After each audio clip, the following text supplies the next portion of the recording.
Toa mid. Halo. Halo. Asante. Iko sawa. Iko sawa. Asante. 1 2 2. Endelea DJ. Sisi ndo wale tuliobarikiwa na Baba.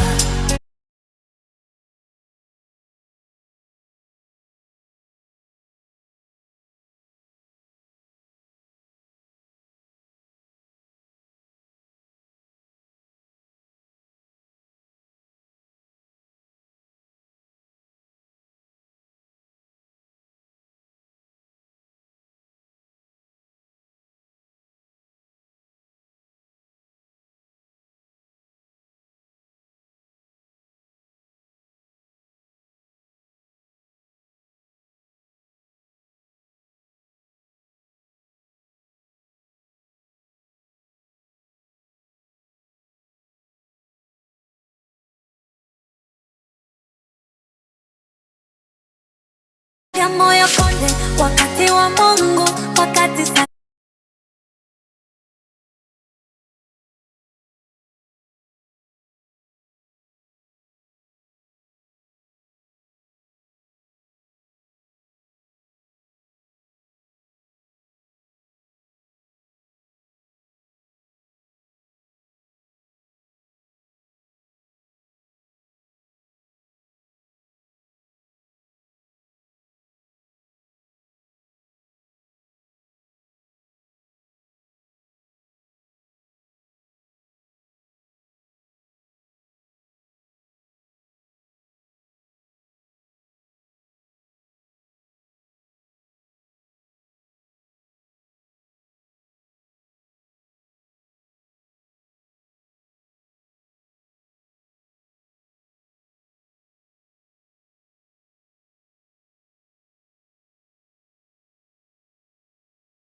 joined by the registrar of political parties, Dr.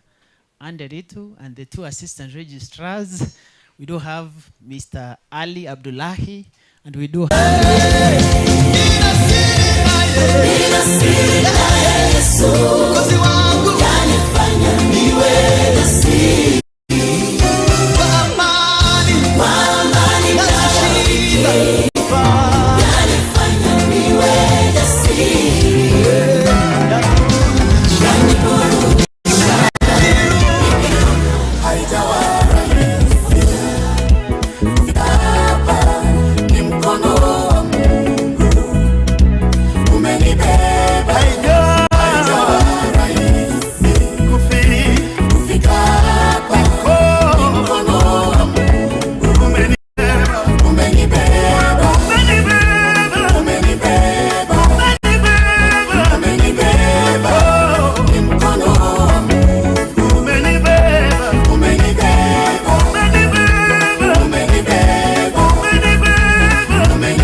our key guests still coming. I think we are just about to start.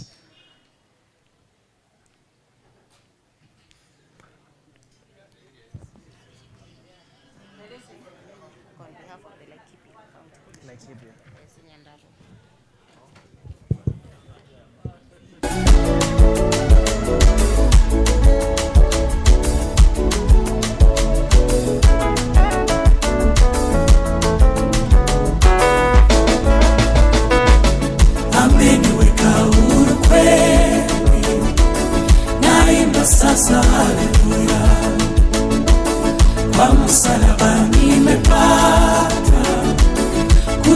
katika utumwa, ameniweka huru kweli. Naimba sasa haleluya, kwa msalaba nimepata kutoka katika utumwa, nimeokoka na furaha na dhambi za uzima.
Very well. Thank you very much for joining us. We do have Reverend Madenge of ACK Nyahururu Church. Karibu sana. And their colleagues over here. Asanteni sana. We are honored to have you.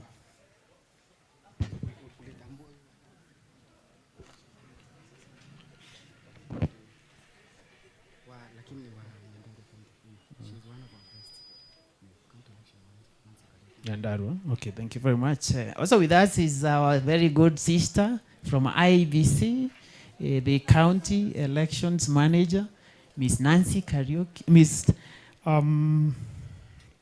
Nancy Karaoke, yes. Thank you very much. Thank you for joining us. Yes, I'm getting the feedback.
Thamo, thank you very much for joining us. IBC really, tunaweza sema good, very good things. Yeah? Asante.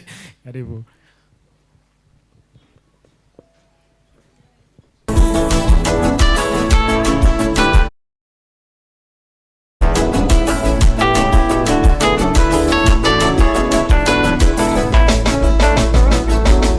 Neema kuwa nilipata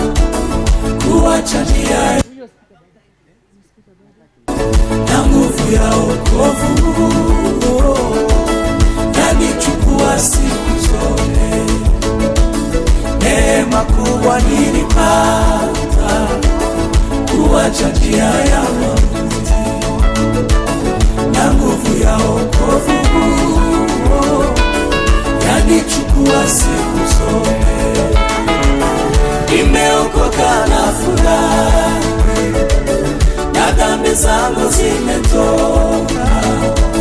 Nataka kumtumikia Mwokozi wangu siku zote. Nimeokoka na furahi, na dhambi zangu zimetoka. Nataka kumtumikia Mwokozi wangu siku zote.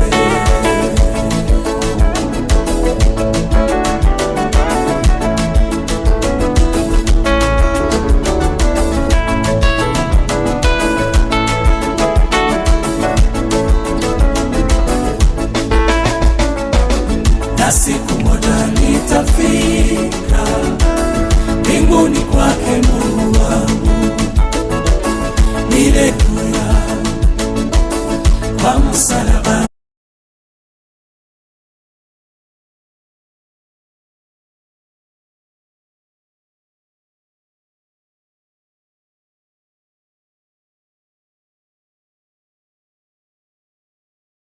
Huru kweli, naimba sasa haleluya. Kwa msalaba nimepata kutoka katika utumwa. Nimeokoka na furahi, na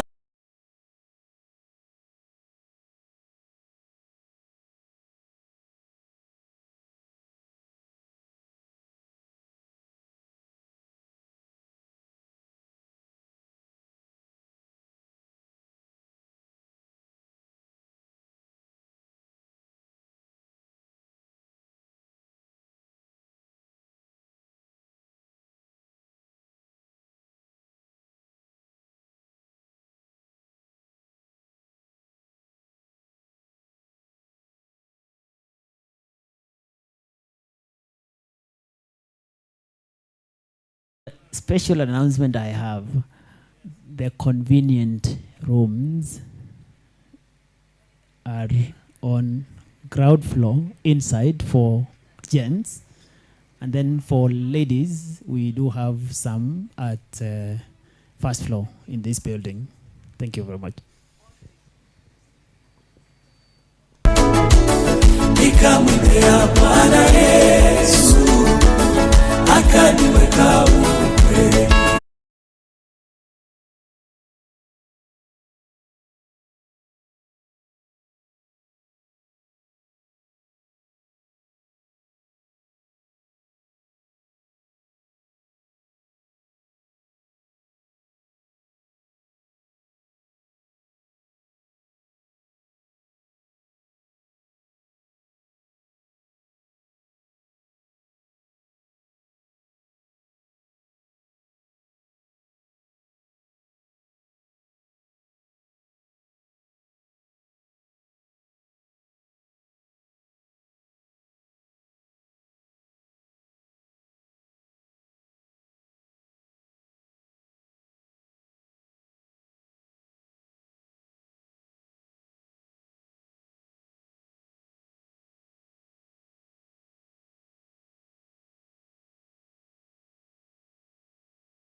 Nguvu yetu imesema kwetu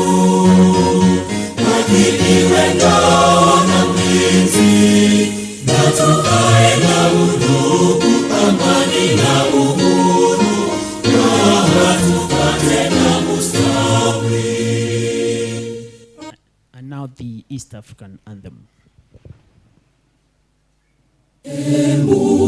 Taomba uilinde Jumuiya Afrika Mashariki, tuwezeshe kuishi kwa amani, tutimize na malengo yetu. Jumuiya yetu sote tuilinde, tuajibike, tuimarike. Umoja wetu ni nguzo yetu, idumu jumuiya yetu. Still while studying, I request the Reverend Madhenge ACK Nyahururu to come over and lead us with a word of prayer. Karibu. In the mood of prayer, and I will not keep you, I want to just read a text because it's good to read, to pray through the word of God. Now in the book of Hebrews, chapter number 3 and verse 4, it says that there is honor in everyone who build a house, but every honor belongs to God. There is honor in everyone who built the house, but every honor belongs to God. But the verse that follows will make you understand what I'm talking about. Because 5 says, Moses was faithful as a servant in all God's house, bearing witness to what would be spoken by God in the future. As we unveil the office today here in Nyahururu, the greatest question is, do we have builders? Do we have people who can build our political parties? Do we have builders? That is the question today. Do we have people who can build? Because largely what is missing in our nation is people who can build. Now builders have got two characteristics as the Bible shows. Number one, they are faithful unto what they are doing.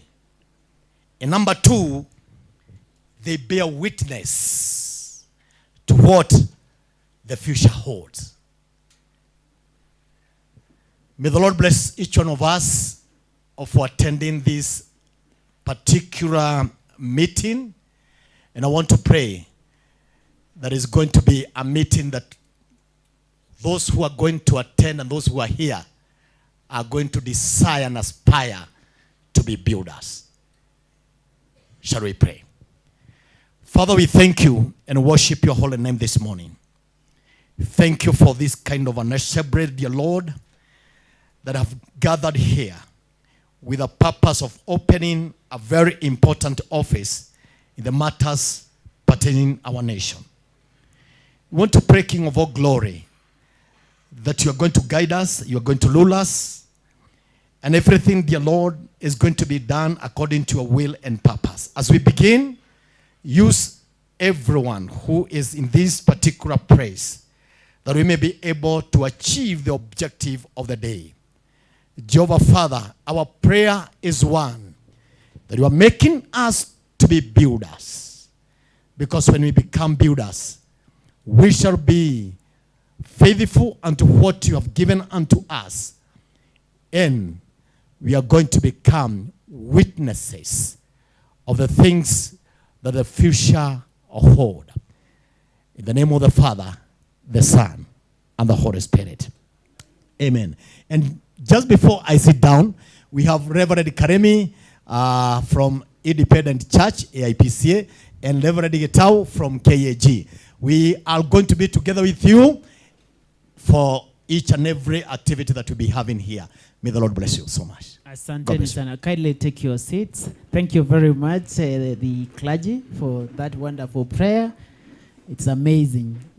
Ladies and gentlemen, we are here for to demonstrate the concept of government to people, not people to government. The office of the Registrar of Political Parties it's so committed to be with the people.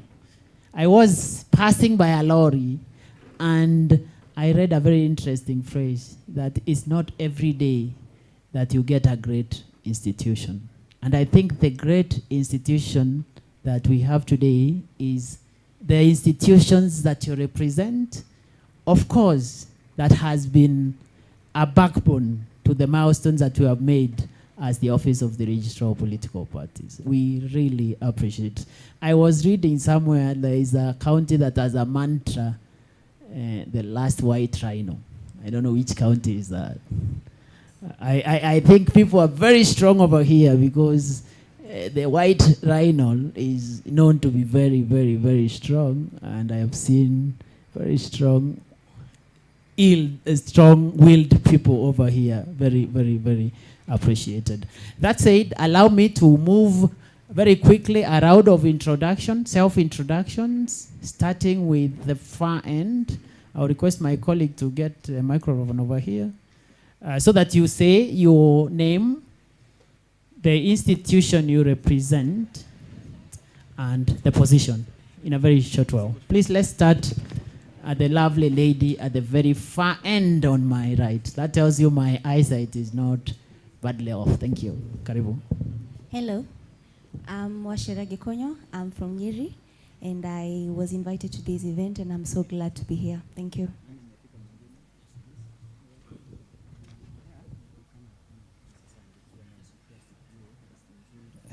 Hello, good morning. I'm Ruben Mwangi, your service providers. Okay, good morning. I'm Robert Sangoge, ODM Secretary, Daragwa. I'm Dixon Manyara Mwangi, Chairman ODM Nyandarua County. Habari sana. Kwa majina ni George Gicheha, Treasurer Nyandarua County. Good morning. I'm Ridia Wamboi, ODM member, Nyandarua County. I'm Garrison Babulan, Nyandarua County, Youth Chair, ODM. My name is Josephine Wajiru Maina, ODM Chairperson or Jororok, Nyandarua County. Muriega.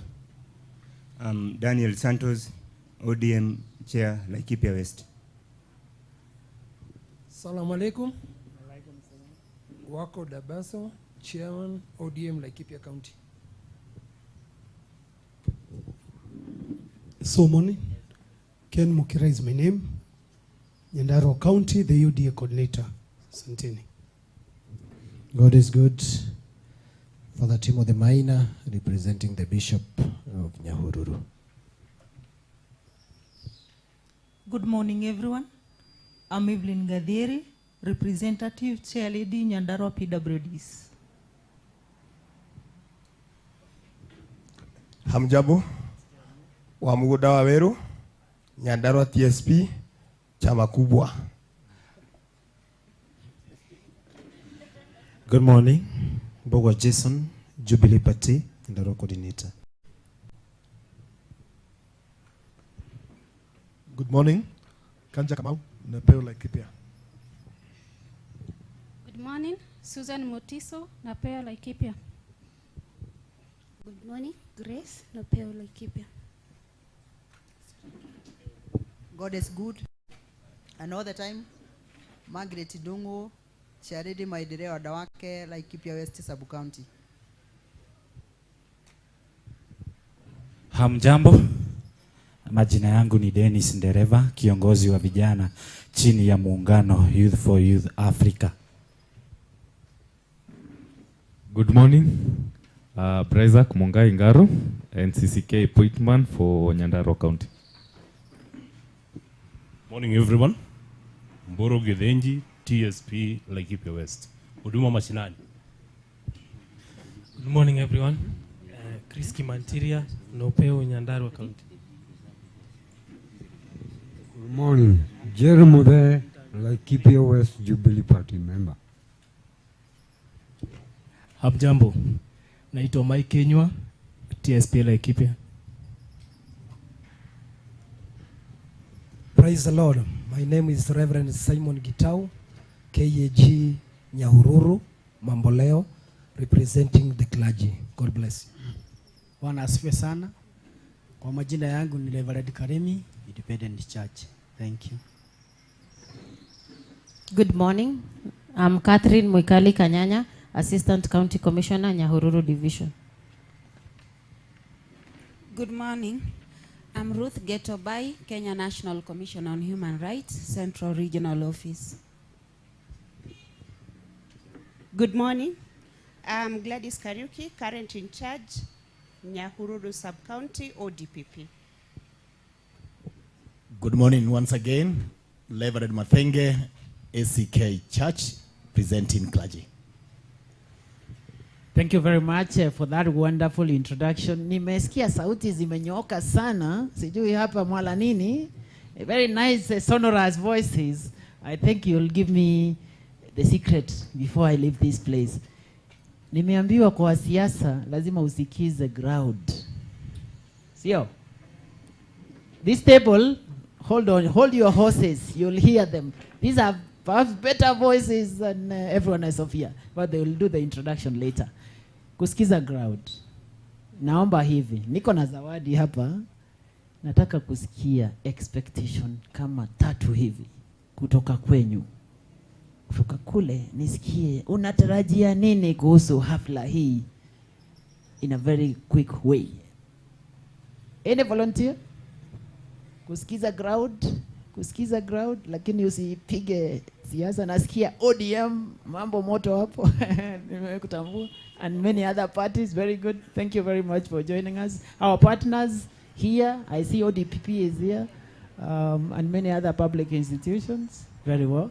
So let me have you, my brother. Okay, thank you.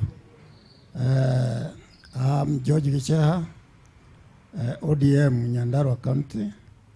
My expectation here is to know about the future of our political parties in Kenya, so that we be able to follow the politics well. Thank you very much. That expectation is noted.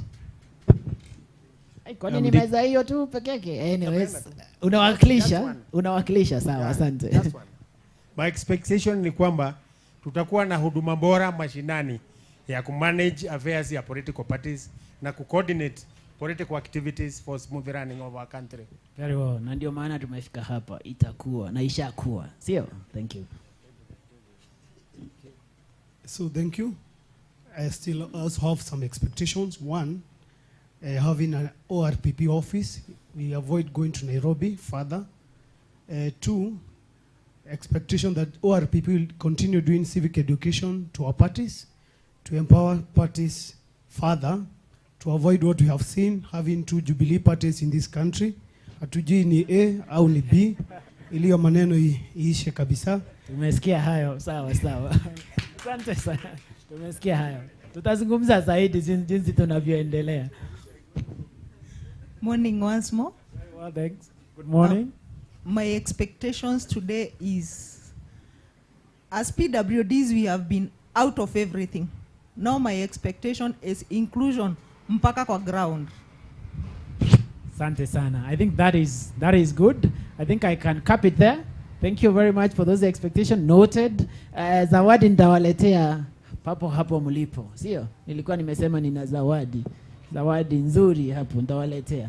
Asanteni sana.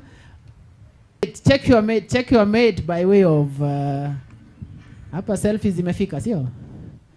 Aka selfie hivi zikanaweza. Hapa. A selfie on your table. Can do that as we move. As I prepare our coordinator, please be on cue so that you come over and say a word and introduce our very key guests. Then we move on with the program. As we move that, I will request Bwana Njagi, kindly come over. On a selfie, we've reserved it for later, which is fine. Very nice. I will do that. We'll do that later. Bwana Njagi, karibu. Good morning, everyone. Okay, the Registrar of Political Parties, Dr. Nderitu, our Assistant Registrars, AUDITOR and CPA Florence, the guests present, our stakeholders present, distinguished guests, and everyone. Muko salama. Nyote muko sawa. Mine is just to welcome you. My name is Coordinator Nyahururu Office, and I'm happy to see you all. In fact, it's a honor because at times you may invite people and then they fail to come to your event. But now I'm just happy. I'm a happy man today.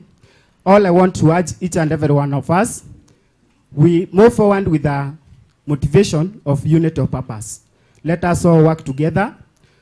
This office that is being launched today will be open for everyone, and we are much ready and more than willing to serve you, our people.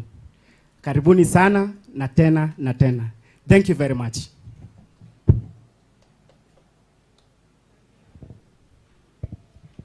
Thank you very much, Bwana Jagi. Let's appreciate Bwana Jagi as he takes his seat.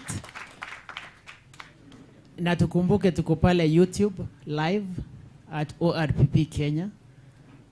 Pia nataka kuwatumia salamu kutoka kwa wenzangu wote. My colleagues here, there are very many colleagues here who has made it possible. My colleagues in the headquarters, Westlands, Nairobi, and across the 11 county offices, you'll be hearing where they are. Nawatumia salamu. Nawaambia ujumbe ni kwamba huduma ndio ngao. Sio, huduma mashinani ndio ngao. Asante. That said, I am about to exit the stage and welcome the Assistant Registrar, Muhasibu mwenyewe, the CPA Florence Biria, to take us through the next session. Also in joining us, I think Waziri. I have seen Waziri around here. I've seen the UDA coordinator, Karibuni sana. Thank you for joining us. Madam CPA. Thank you, Mr. Mberia. To the county commissioner, present and represented,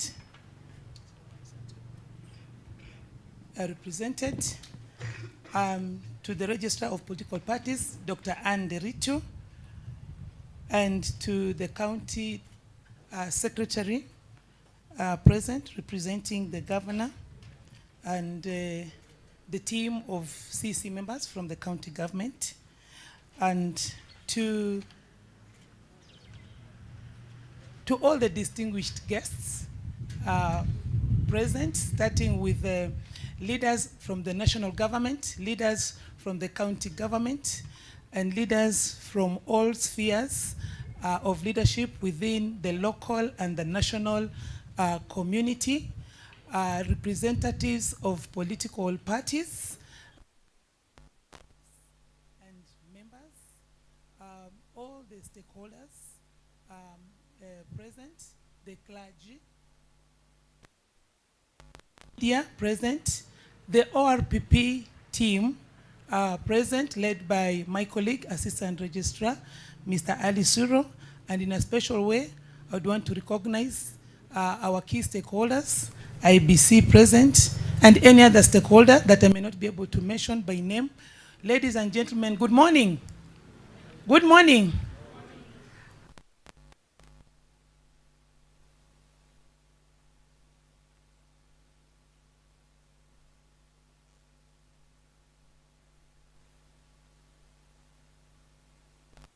I am an assistant registrar at the office of the Registrar of Political Parties. You will forgive my voice, it's a bit hoarse. I've been talking for the whole week, and that's not really my field, but I thank God for the opportunity. And today I am glad to see all of you, appreciating the presence of each one of you, for honoring our invitation. I look at busy Kenyans. I know that we have very important activities, either economical or official, and wherever we are, even within our families, very many activities that we could have prioritized to do today, but we have chosen to prioritize this event, to grace and to attend this event and be part of this wonderful event, to the Office of the Registrar of Political Parties and to the citizenry of both Nyandarua, Laikipia counties, because I know here we are almost at the border of the two counties, isn't it? And the bigger region, because this office will serve not only the two counties, but the bigger region, every Kenyan who will be able to come and access our services. We are very much glad and delighted as an office, the Office of the Registrar of Political Parties, that finally we have arrived and landed in this region. Because our desire has always been not just to be in Nairobi, but this is a national office that offers services to all citizens of Kenya.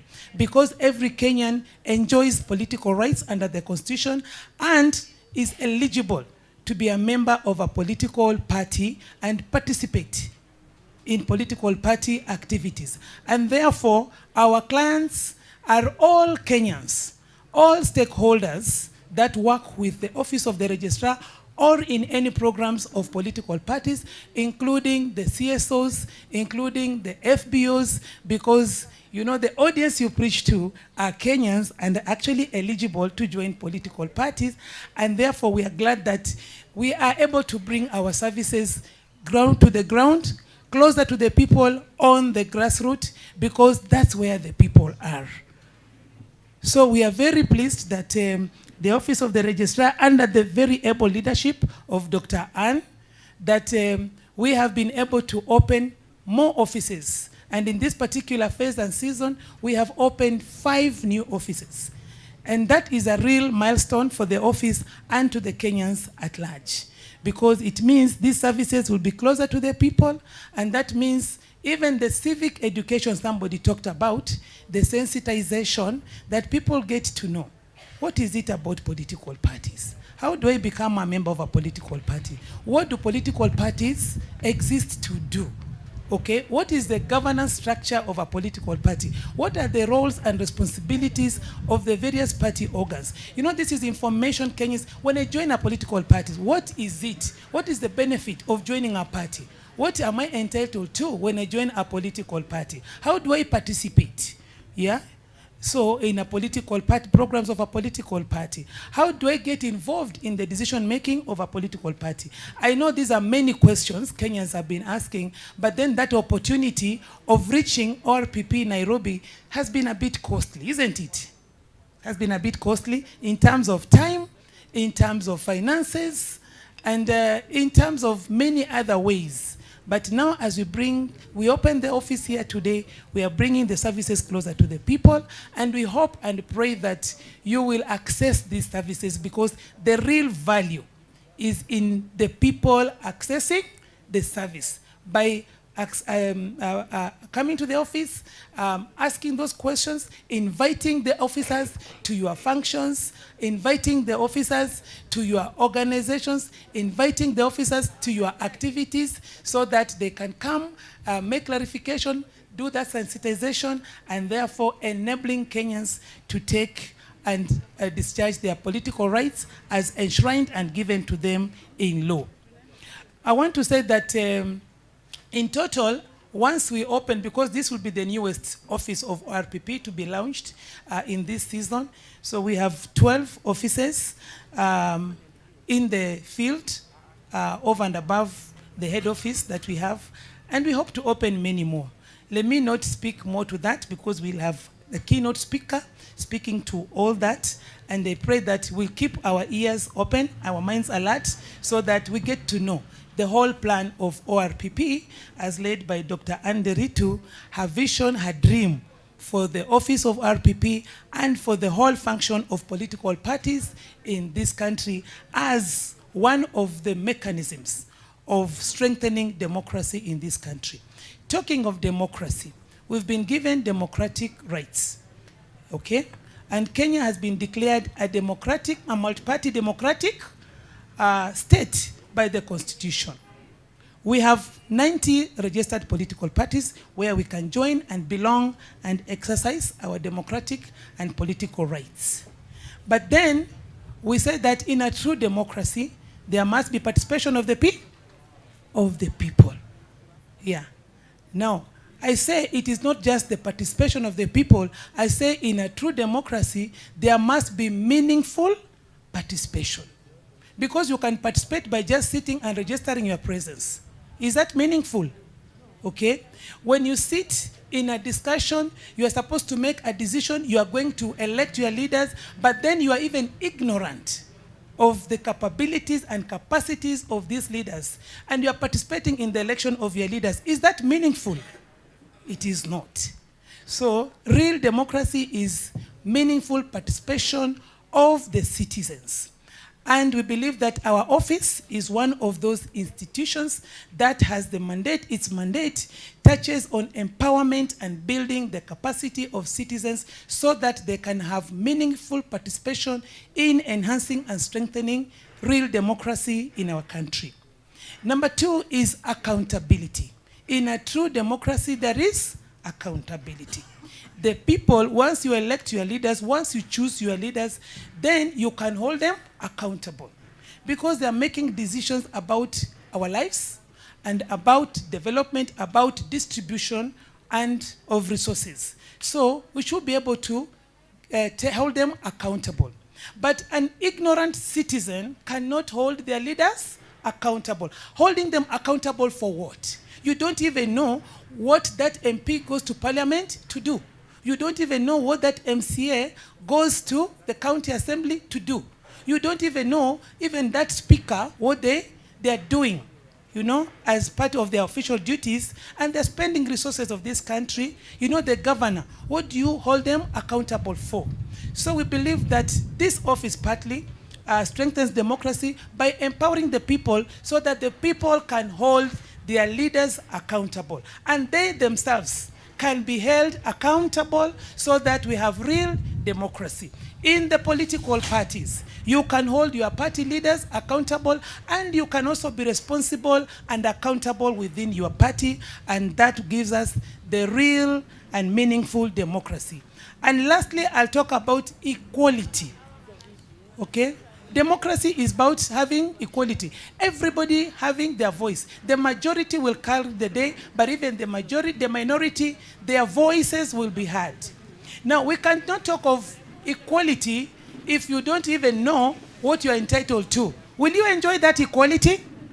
You are equal, yes, but you don't even know what it is that you are entitled to. And you feel always disadvantaged. That unajua kazi hapa kwa county ni za makabila fulani. But when an advert is made, you don't even apply. For instance, in a political party, you say it is the same MP being voted year in, year out, you know. But you see, when you're asked to offer yourself for candidature, you don't, because you don't even know what it takes for you to enjoy that equality in democracy. So you can actually be sidelined even when there is democracy and the law support all the democracy. But if you don't know what the law says, then you will not be able to enjoy that democracy, because you will deprive yourself that benefit of equality in the system. So I believe that as we come in here, you will be able to be empowered, you will be able to access, because these are some of the things we are coming in as an office to facilitate mwananchi, to empower mwananchi, and to walk through the journey with mwananchi, to answer all the questions. Where you have doubts, where you are not clear, ask us, and you will have all the answers. And when there are no answers in this office, I said this office we are going to unveil today will be a gateway to all the ORPP services, be it at this level or even at the national level. If you want to speak to the registrar, you may not be able to get her, but once you drop a note here, you drop a message here, you drop a mail here, it will be escalated and you'll surely get a response, even from the topmost level of the registrar or any other department. So please use this office as well as a gateway to all the services of ORPP at that minimal cost, because once you reach here, then the rest will be organized for you and you'll be able to be facilitated promptly, timely, and conveniently. So I don't want to say much because today we are here to celebrate. That's why I asked us, let's wear beautiful and warm faces. In Africa, when a child is born, we sing and dance. And kina mama tunafanya nini? Tunapiga vigelege? Vigelegele. We are happy. Hata kina baba, wale wanakamata, wanaenda kukamata. Na hata sisi kanisani, tunaenda kutoa ushuhuda. Na tunaimba. We are happy. A child has been born to us in this area, the office of the Registrar of Political Parties. It's a moment for us to be happy and to celebrate and to have this day together as a beginning of a big milestone, not only for RPP, but for the people of Kenya in this region and beyond. And for that, I say, welcome, feel at the right place, and feel very much appreciated by ORPP and everybody, including your neighbor. Ambia jirani karibu. Wachungaji, it sounds familiar. Ambia jirani karibu. Ambia jirani ORPP imesema karibu. Ambia jirani smile. Thank you.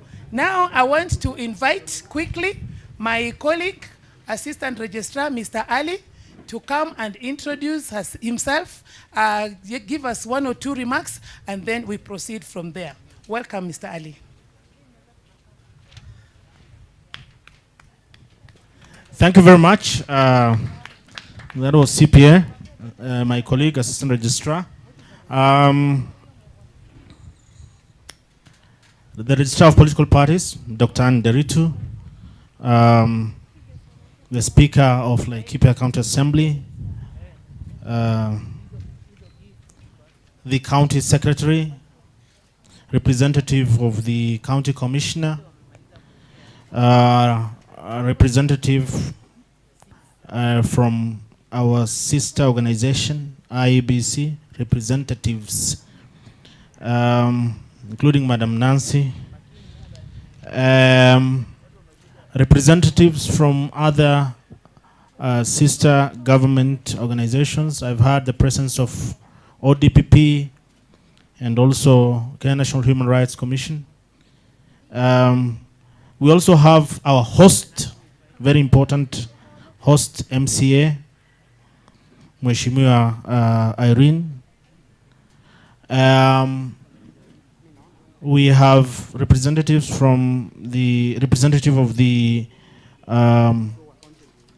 security sector. I can see county police commander representatives. We also have I also recognize the presence of the clergy in big numbers. We appreciate your presence. Most importantly, we have representatives from political parties who are actually our main stakeholder. We usually say ORPP exists because of political parties, and we appreciate the presence of all political parties represented here. In particular, I want to recognize the parties that have won seats from Laikipia County, including UDA, of course, ODM, which has some elected MCS, TSP. We also have Jubilee. I don't also forget the other parties that are still fighting to get a space, ambayo kura haikutosha, lakini itatosha in the next election. Particularly, I've had big presence of NOPEU, and so political parties is the reason why this office exists, and we appreciate your presence around. I have also heard of the presence of other civil society organizations, representatives of youth forum, and even people with disabilities. Those are stakeholders that we closely work with, and we recognize your presence. Ladies and gentlemen, if I have not named the community you represent, my apologies, but we recognize all of you who have actually come here after we have invited you, and we don't take your presence for granted. We are really honored to host you today. Having said that, mine is just very brief, just to welcome you to this very important function. This is a very important milestone for the Office of the Registrar of Political Parties. And in our journey towards promotion of good governance and efficiency in service delivery, we have added an extra office to our list of offices, and it's a big milestone for us, and we celebrate. We are actually excited as we bring the services closer to the people. And proximity usually enhances trust and also service delivery. That's why we want to be in every county in this country. Laikipia is honored to be one among the only 12 counties that we have presence in across the country, and therefore it is a big honor also to the people of Laikipia because it's among the first 12 offices that we have. This symbolizes our commitment to ensuring accessibility and efficiency in service delivery. This office is really committed to that. And I want to say that the office here is not about the brick and mortar that we have a building. It's about services. And our offices are open. Our officers are ready to serve all of you. It's about establishing a hub of empowerment and inclusivity. I've had the people with representative of PWD saying inclusion. We are very high. Inclusion is very high in our agenda. If you look at the strategic plan of RPP, we are always talking about inclusion of not just PWD, but for women, youth, and minorities. So this is going to be a hub of service delivery, a hub of inclusivity, and a hub of service delivery. So we are decentralizing our operations, and we want to foster a culture of responsiveness and accountability. That is why we are here, so that we are able to open our operations to everybody. So mine is just to call, let's embrace the spirit of cooperation. All of you stakeholders, let's embrace that spirit of cooperation and unity. Let's work together to serve the people, because at the end of the day, whether you are in the county government, national government, or independent institutions or offices and commission, like where we are, our services are to the people. So let's join hand, cooperate in the spirit of unity, and serve the people. Thank you very much, and may God bless all of you. Thank you, Mr. Ali. A better clap for Mr. Ali, please. Thank you very much. And at that juncture, we are done with the preliminaries. We want to go to the next session, inviting our speakers. But I believe that that climate setting has now prepared us, isn't it? Yeah, has set everything in motion, and we are ready. And therefore, I want to, in a special way, recognize the presence of the host MCA.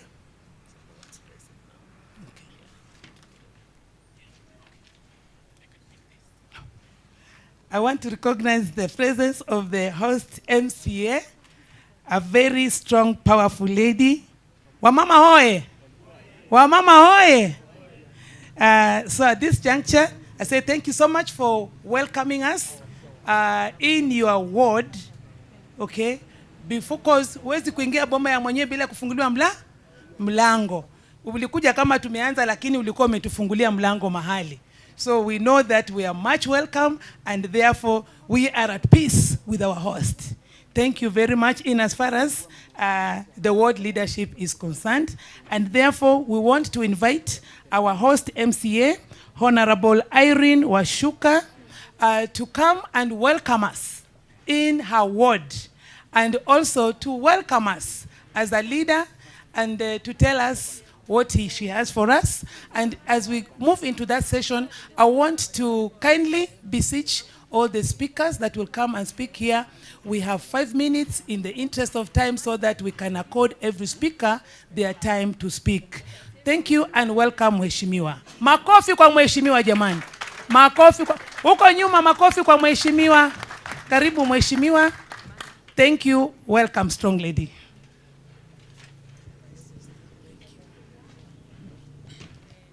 God is good. Nisalimieni. God is good. And all the time. Asante sana. Kwanza nashukuru Mwenyezi Mungu ambaye amefanya leo tuwe hapa. Ni watu wengi jana walilala na hawakuamka. Kwa hiyo tunashukuru Mwenyezi Mungu. Mimi kwanza sana nataka kushukuru all political parties ambaye wako hapa. Hatukukuja hapa siasa, tumekuja kusoma kutoka kwenyu. Historia yangu ni kubwa kama vile madam umesema. Mimi nimekuwa nominated twice. Kwanza nilikuwa nominated by the party of Mother Karua Naki Kenya. Nikakaa huko nikaona sioni mwangaza. Nikarudi kusupport serikali ya mheshimiwa Nyahururu Muigai Kenyatta. Nikasimama kiti ya women rep nikagogwa, lakini nilikuwa nimepita, lakini bahati mbaya sikuwa na mtu wa kunisaidia. Yule alikuwa na mtu wa kumsaidia, akasaidiwa, akachukua kura zangu na nikasema asante. Siku yangu itafi na mimi sikukufa roho. Nikakuja tena nikasema my able governor Joshua Irogo wa Kahora, ambaye right now he is the governor of Laikipia, tamu yake ya pili. Wakati aliona vile nilibiwa kula ile ya women rep, na hata wakati nilibiwa ati nilikuwa na babi na mimi ndio nilikuwa naongoza. Ni sawa, Mungu naye halali. The second time wakati nilianguka, naye my able governor Joshua Irogo akachukua nafasi, akanominate mimi. Akaniambia nimekupatia kila kitu, sasa enda fanya kazi ujisaidie. Ukishindwa usinilaumu. Mimi nikangangana na wanaume, nikangangana nikiwa nominated. In fact yule mtu nilikuwa naye hakukuwa mtu hivi. Wakati anatoa kitu kwa bunge na mimi nasimama. Akitoa ya Igwamete, juu nimetoka Igwamete, ninasimama. Tukitoka nje ananiambia nani alikuchagua, nikamwambia nilichaguliwa na ile na wale watu wengi sana. Juu at that time kulikuwa Jubilee. Nikasema mimi nilichaguliwa na Jubilee party na wewe umechaguliwa na Igwamete. One day it was very tough, let me tell you. Nya ilikuwa kitu ya husuni sana kutoka bunge unatoa mjadala na unaenda through na unapitia kwa yule mwanaume. Sorry to say that.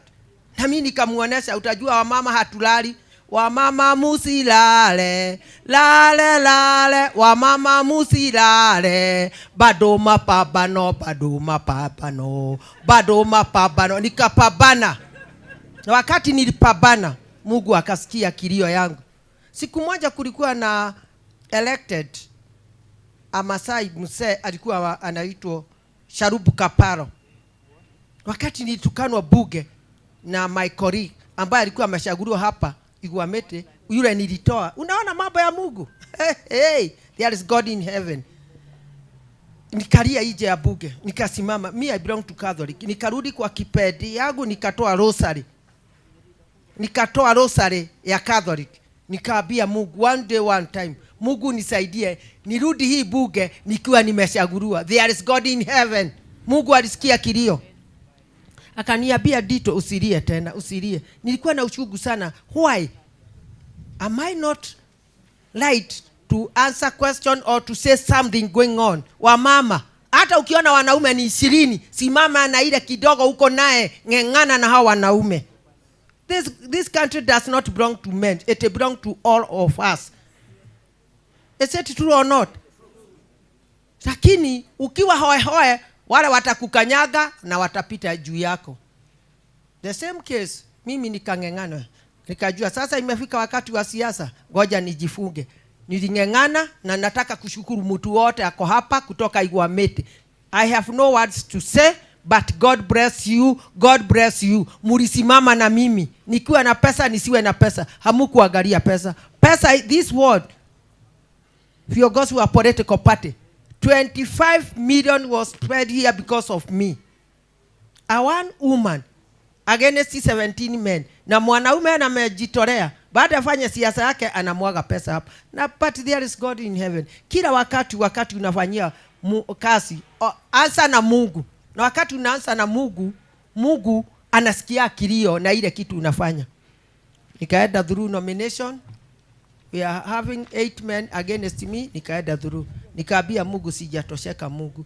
Nishikilie tu Mungu wangu. Nishikilie tu. Na ukubuke siku moja kulikuwa na mgonjwa alinikuta nikamsaidia hata kama ni shilingi 5. Kukakuja mama akiwa na shida. Watoto wanaletwa, wale wanakuwa lepti wanaletwa kwangu hata kabla sijapeo kiti.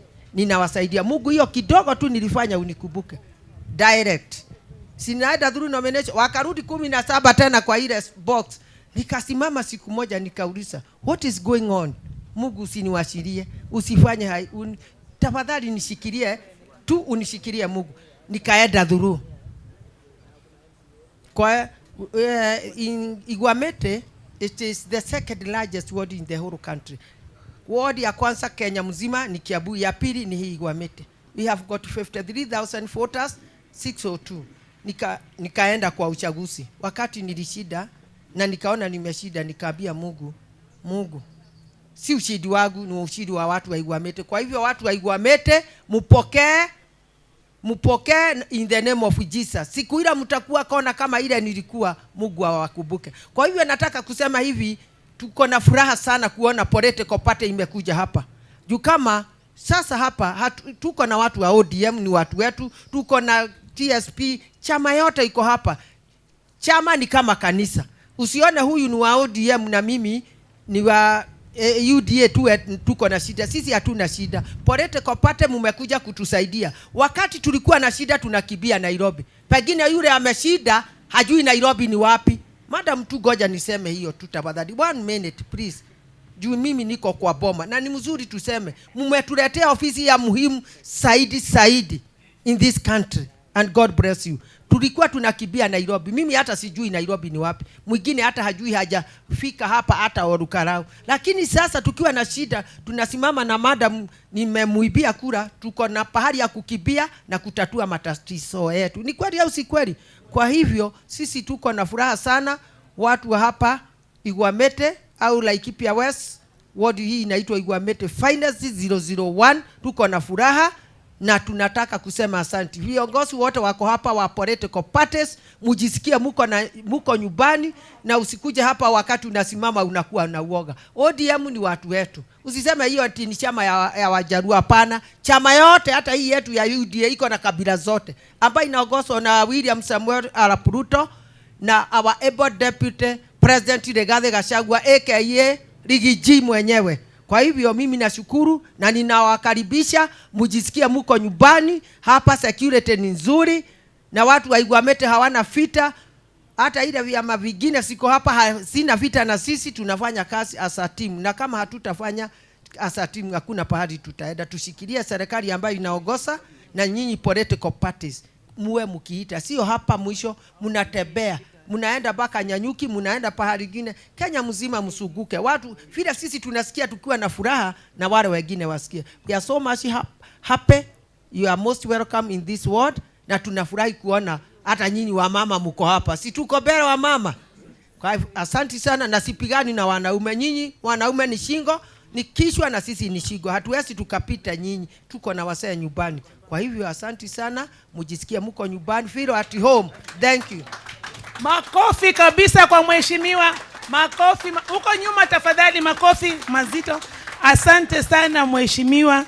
Najua wewe hapa ni kwako. Hata mimi nilikuwa nikisimama pale, nilikuwa na kuangalia tu. Sikutaka unipitishia vote of no confidence.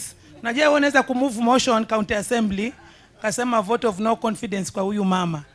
Sikutaka. Kwa hivyo asante. Mama anabeba mzigo wa familia.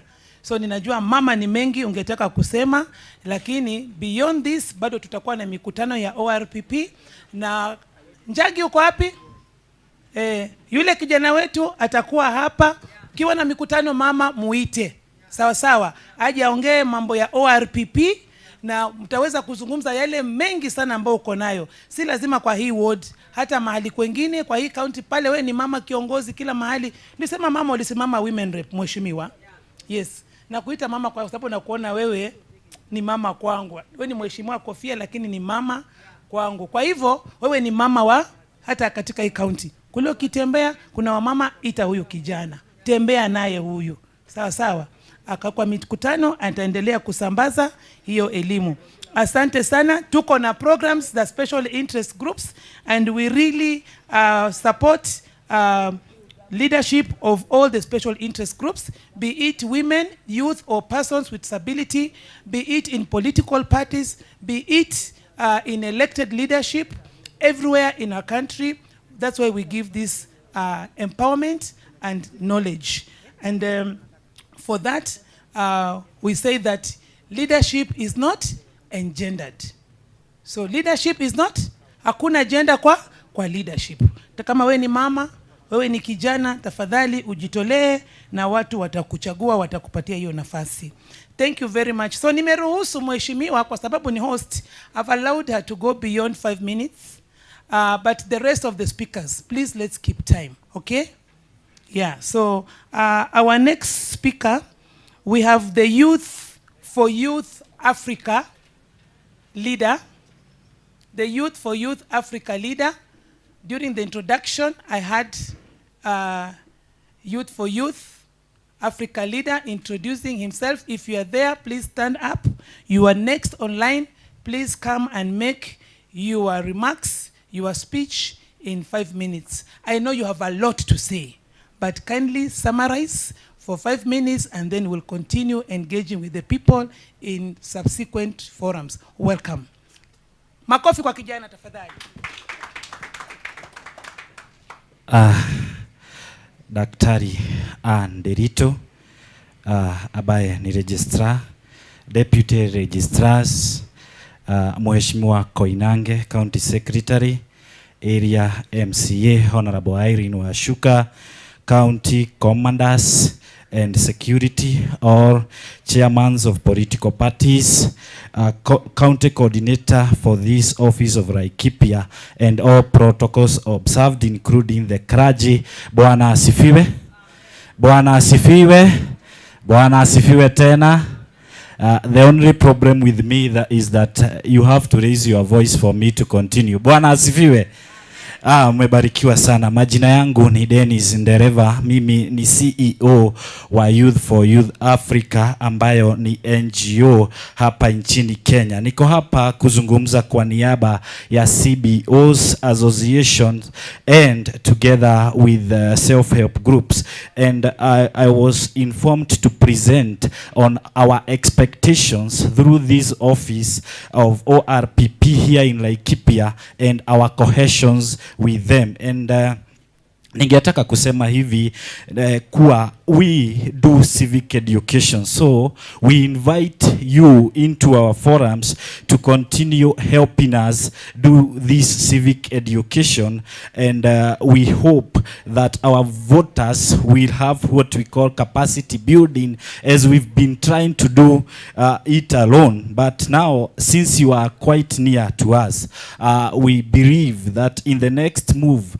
that we shall be doing, you shall always be among us, and we also participate in voter education, and also to empower the people who are living here in these regions of Rift Valley and Central Kenya. We also do research and public policy development, which I believe the Office of Registrar is also involved in the same. So in the near future, we hope to collaborate with you, the Office of the Registrar, and also to organize these things and also to do this research as per what they require. We also pray and hope for public consultations now and then. We hope that as youths and as NGOs, CBOs and associations, we hope to collaborate with the office, which is already rated here, to make sure that we are most stronger as a community here in Laikipia and Central Kenya and Rift Valley. Na vile vile mimi ni kiongozi wa vijana. Sasa nizungumze kidogo, niseme kuwa vijana pia tunatumai kuwa mtaweza kutu include in your opening of other offices. We have a lot of youths who are more educated. Tafadhali tunaomba mtupe hizo internship programs, na vile vile we are here in social media kama vijana. Na juge tunagikoyo hanini juge mami witu mani delito na muheshimiwa wacu kamuri atimia. Na tondu riu ni mukirikitie gwikinya hau iguru, turahoya na ithuĩ ciana cianyu mutunyitirire niguo tuhote na ithuĩ gukiambatania na inyuĩ. Nĩ tunyita na muheshimiwa nane. Thengio muno. Nimesema Mungu awabariki. Asante sana. Asante sana. Makofi kwake. Makofi kwa Dennis. So at this juncture, I would like to invite the Honorable Speaker, Laikipia County Assembly, Honorable Lantano Nabala. Sorry if I've mispronounced your name. Welcome. Makofi kwa mheshimiwa speaker tafadhali. Welcome.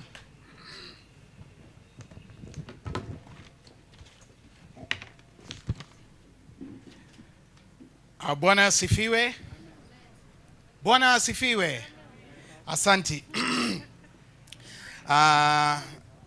Daktari Nderitu, the Honorable Irene Washuka, mheshimiwa wangu ambaye yuko hapa. Pia nikitambua uwepo wao, representation of the national government, county commandant, Bwana Butasi, county secretary wetu, Bwana Wahome Koinange, all the youth and the clergy who are here, good morning. I have requested to speak different from what is programmed, because today has become a day which I think marks one of the busiest days. As we speak here, I'm bound to attend a burial of the father of my member of the county assembly, the Honorable George Karoiro, which is they are just concluding church prayers in Nyeri, so I need to travel there. You must also have heard that there was an MCA who was killed in Samburu County, and today again is the meeting for the burial. So I'll go to Nyeri and traverse back all the way to Maralal and then come back. So I've requested that I may be allowed to speak for a minute or two. I'm doubting whether I'll finish the 5 minutes. So I want to make it very short. But first I want to thank a lot the Office of the Registrar of Political Parties for bringing the office here, considering us to be among the first 12 counties that will have a branch and an office. The reason is, many a time, the matters to do with political party registration, we've always thought it is something that is just somewhere in a corner in our own office there, wakubwa waende wa register na story ishe, tukuje tupige kelele kwa ground, na the strongest win the race. And actually, then you go there and talk. But today, I think there is something very important happening. Vastness of going down to the people. I'm a Christian, and the Bible says, my people perish because of lack of knowledge. I think the opening of offices will open the minds of the electorates of Kenya to understand how this registration is done, how you become a member of the political parties. And I would request that, if time allows, that you should consider perhaps opening satellite offices in the sub-counties or constituencies for that matter, so that members of different political parties can have access, one, to learn, two, to understand how to go about issues within the political parties, and so that they can participate in democratic exercises in terms of election of members in every political party. I also want to just to say a word to our youth. Thank you for the youth who've spoken here. Many a times the youth are unable to wait and see how things go. Many of them move too fast, and some of them do mistakes. And that is why you see sometimes those who win elections, some people say, hatujui wamechaguliwa aje. If you do not participate in a political process, you are actually sanctioning and allowing perhaps people you did not want to be elected. In fact, you are participating to have them elected. It is when you get involved that we'll all have a say in how Kenya is run, how it is managed, how politics go. So I would prefer, and I thank you so much, Office of the Registrar of Political Parties, that you are making a partnership with the people of Kenya by not sitting in the office, but moving out, meeting the people. I want to thank you all for coming, and I request that we may be able to disseminate this further down to the ground. And as a Speaker of the Laikipia County Assembly, I wouldn't mind having you visiting us, and we have a sitting with all the members, and the members who represent every ward can take word into their constituencies and talk to the people. We have what is called public participation in everything we do. We have bills, we have policies we pass in the county assembly. We always hold public participation. It's not a bad thing if you partner with us, so that when we go out there, those who are not able to come here, those who are not able to hear what is said in the radios, those who are not able to access, they may be able to get information, because they have as much rights as those who are in towns and get access to this information. So we need to partner and explore possibilities and ways for us to enhance knowledge in the people of Kenya, so that we are able to participate in these democratic processes that pertain to political parties. So I want to thank you all. Pray for me as I travel down there. The County of Laikipia Assembly, we are doing very well. We are coordinating very well. Musijali, unajua mtu akiwa jikoni kuna joto, kuna moshi, kuna nini. Saa ingine mkiona moshi kama ni mingi, nyumba haichomeki. We are very well and intact in the Assembly of Laikipia. Mungu awabariki. We are today together and always together. Thank you, Anne, and your team. Thank you. Thank you so much. Thank you, Honorable Speaker. A proper round of applause for Honorable Speaker. Thank you very much for those words of wisdom. And now I would want to invite to come on stage and give us his speech, the CC member, Laikipia County Government CC member in charge of Education, Gender and Social Services. Welcome. Makofi kwake. Makofi kwake. Thank you and welcome. Asante sana, Flores. Office of the Registrar of Political Parties, led by Dr. Anne Derito. All protocols observed. I'll be very brief, given that Flores has told us kuna kukamata. So I'll use the shortest time, because the kid is born. As the church pray for the kid, others will go around kamata, so I'll be very brief on that. One is to thank the office for choosing Laikipia as a regional office. We are sure this office will serve Laikipia, will serve people from Nyandarua, and also serve people from Samburu. We are grateful for choosing Laikipia as an office. And as a government, we shall make sure that this office is functional. The importance of this office, it is overdue, something that has taken long before it comes. Because today, people of Kenya are no longer going to the government for services. It is the services that are coming down to the people. We are too busy to travel to Nairobi for political reasons, but when you have a regional office like this, anybody, anytime can walk in and get the service. I'm sure on who is the leader. And that's why you find today Kenya, political parties are changing like clothes in a badilisho kama nguo, depending on who is on top there. The reason is the civil education people don't have. The importance of having political parties, people don't know. How they involve themselves, they don't know. The role of each member as a party member, they don't know.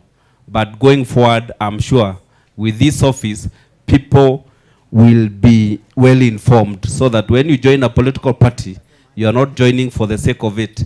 It is because of the policies they believe in and what they stand for, so that we have political parties surviving beyond 5 years. That's why in Kenya today, we are changing political parties after every 5 years, because the members, decide which political party they join depending on who is the leader, not the policies in that party.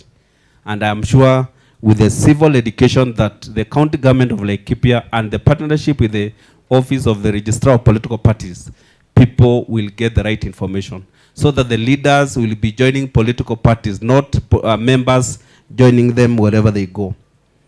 We wish and we look forward that with this office, we shall have accountable leadership of political parties. And I'm happy like Laikipia, we have different political parties with us. We have the UDA, we have the ODM, we have the TSP and other political parties. And we believe the harmony that we have today will also come when the political temperatures rises. Because as an office, people should be well informed that politics comes and go, but we have the country and the county to take care of. With those, I wish you the best, and I am sure that this office will serve the region for the best of our people. With that, I'm grateful, Flores. Me, I'll be set. Kukamata nafikiri kutoka saa 8. Nashukuru sana. Thank you so much. Makofi kwake. Thank you for the message of peace and tolerance, and thank you for welcoming us again to Laikipia County. Now, I want to bring on stage a very important woman, a long-time friend, but also a very important officer in this county. And now I want to bring on stage a representative of IBC, the County Elections Manager IBC, Miss Nancy Kariuki. Makofi kwake. Karibu sana. Thank you, Fro. Habari zenu. Good morning. And mimi ndio naitwa Nancy Kariuki. Niko hapa kwa niaba ya IBC Nyandarua County. I'm also very excited about this, Daktari and Derito and all our guests, all protocols observed, because of this office. It's very, very close to my heart. I don't know whether I want to disclose why, but I'm just excited about this office being here. Laikipia musiringe sana, because while it is politically, in Laikipia, geographically, we have easier access to this office than you are. Nyandarua County, please, hands up. Yeah, so we are chilling. It's literally our office, and we are happy. As somebody who has been in elections, this is, I think, my 15th year. Yeah, and I had done some other years, some other places. So I know our constitution is great. Inasema you can vie supported by a political party, or you can vie as an independent. I have seen these two candidates. I have seen the fun and the convenience of a political party candidate.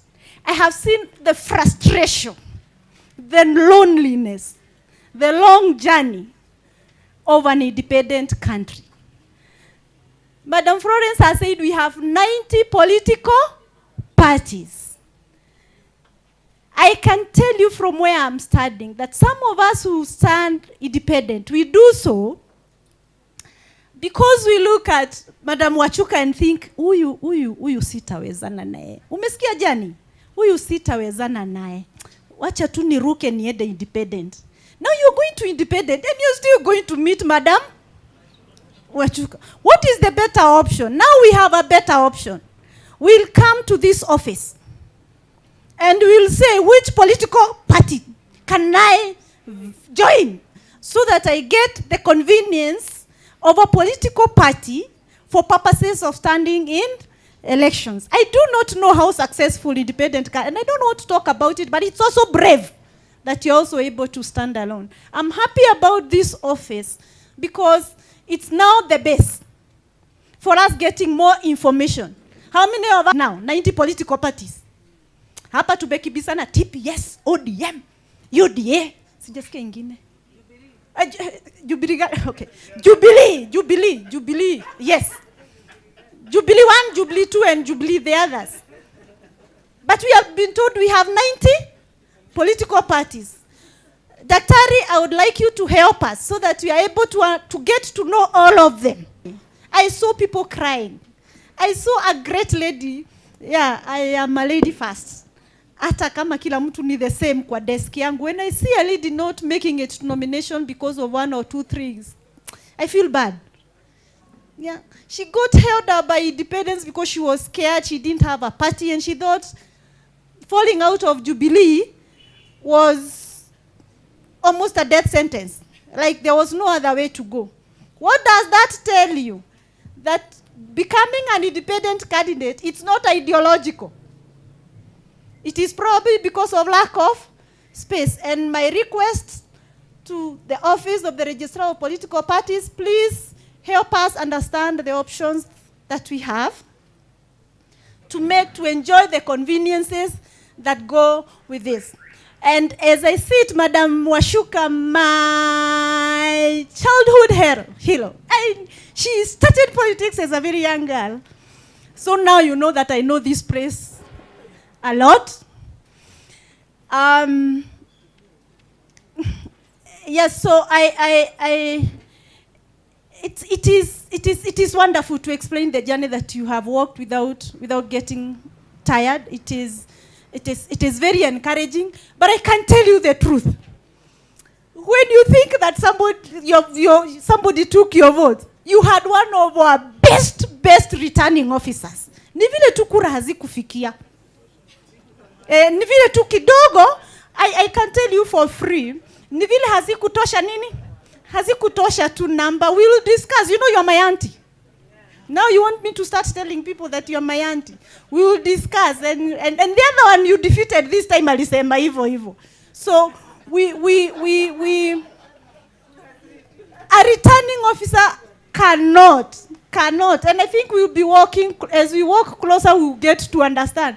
I know how it feels. When I was very young, we went a whole 5 years, the Matiba factor, hoping that Matiba was going to be president. Me, I know the tears. So even as I stand as a county elections manager and probably even a little bit high, I understand what it feels. But IBC is not in the business of getting anybody's votes away. That's all I can say. And welcome to Nyandarua County. Welcome to my home, Laikipia County, my original home. Welcome to my original ward, where I'm supposed to go to when everything else is done. Asante sana. Thank you. Makofi kwa Madam Nancy. Wow, hawaibii mtu kura wala haongezee mtu kura. Not my words, her words. Thank you so much for that point of correction, Madam Nancy. She is the county elections manager, Nyandarua, and not Laikipia. However, we have a representative of the county elections manager, IBC, from Laikipia. The manager is Mr. Obadiah, but he has a representative, my sister Terry. Kindly, Terry, 2 minutes. Thank you.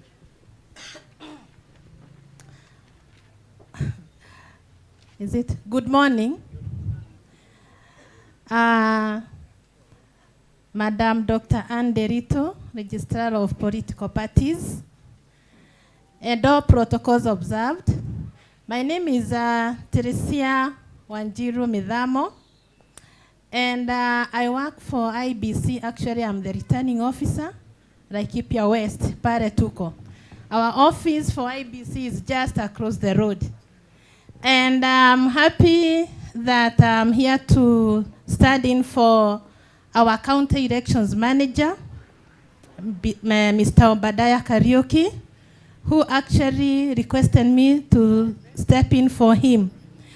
Let me say I'm very happy, even as I see this Sister Blanche, ORPP, just next to us here.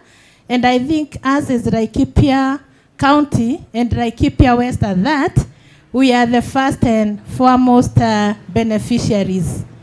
So We want to thank you so much, the ORPP, our registrar and the team. And I think even as we benefit, it is obvious to every candidate. I don't know where Madam Washuka has, Honorable Washuka has disappeared to. She's my immediate MCA. And I remember when we had this rigorous activity of candidate registration. And I want to thank the ORPP office very much because whenever we have elections, and especially general elections, you ensure that every constituency office has an ORPP representative who assists us with ensuring that the candidates are assisted, especially with the clearance with the political parties and also the independent candidates. Because before we actually register them in the CRMS, that is the Candidate Registration Management System, so that we can have the ballot paper, you must have cleared with them. And your representative in the office always ensures that they help us whenever issues arise. So we thank you very much, because even the task of going to Nairobi was so cumbersome. And now with an office like this here, I know they will be very, very happy, because the assistance is just at the doorstep. So welcome very much to Laikipia West and Laikipia County at that. Karibuni sana. Thank you. Thank you. Makofi kwake. Makofi tafadhali. She is our host, returning officer from IBC. Now I want to find out whether we have the representative from the office of the county police commander. Any representative? Thank you. Thank you. Makofi kwake. Welcome. Welcome, sir, to make your remarks.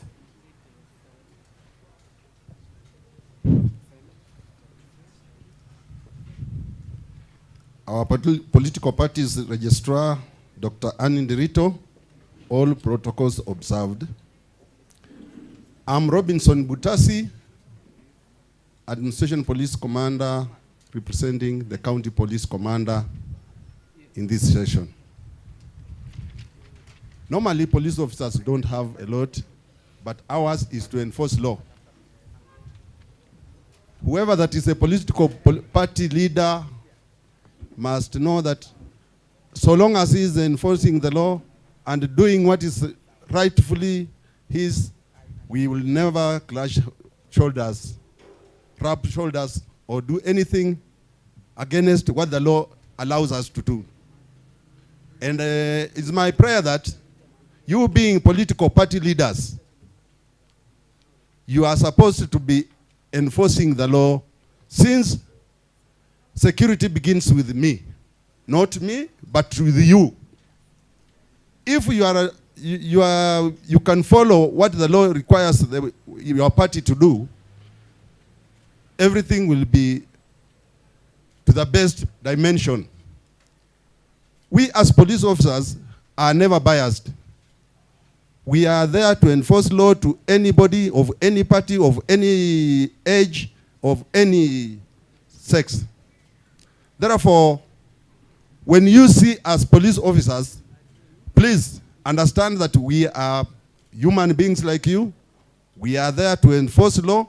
The law that you've given us to be enforcing, we are not lawmakers. Politicians are lawmakers, but we are not lawmakers. We are law enforcers. Due to that, let's work as brothers and sisters. We understand that you are all Kenyans. You are equally responsible as far as the law is concerned. Thus, sometimes we are blamed for nothing, because as I understand, in fact, I'm not a resident of this area. I was brought here to enforce law and make sure that I'm doing whatever that is required, whatever that is required of me, to the best of my knowledge and the best of the law of this land. Therefore, whoever that is here, understand us, know that we are brothers and sisters. We are there only to enforce law and make sure that whatever that is required in this country is done properly. That's the much I can say. I'm Robinson Butasi, representing the County Police Commander. Thank you. Thank you so much for that. I can assure you that ORPP is a law-abiding corporate citizen. One of our core values, we have only 5 core values. One of them is respect for the rule of law. Thank you. And now, at this juncture, I want to recognize the political parties in the House. Political parties, hoye! Tupo! Thank you. According to my list here, the one I've been given, we have the political parties represented. We have ODM. ODM. Thank you. Can we get one representative of ODM coming forward? One, please pick one. We have TSP, the Service Party. Service Party, where are we? Okay, let's have one representative. One coming forward.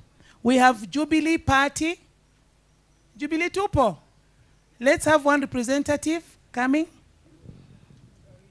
UDA. Tupo. Kindly, the designated representative, please come forward. Nopeu. Nopeu. Tupo nopeu. Okay, kama hawako tunaweza endelea mbele. Mpo. Let's have one representative. Msichomwe najua sana, tafadhali kuna kivuli. NRA, National Reconstruction Alliance Party. Let's have one representative. Thank you. If you are more than one, please have a discussion so that we have only one representative. Chama cha Kazi, CCK. Do we have Chama cha Kazi in the house? Okay, kama hakuna tutasonga mbele. Kama wako, let's have one representative. Usawa Party. Usawa Party, tuko na Usawa Party in the house? Okay, kama hakuna, we'll move on.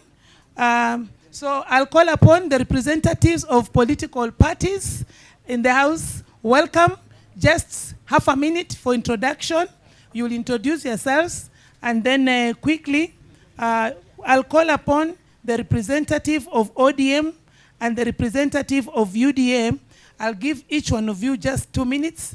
Tafadhali si siasa. Okay?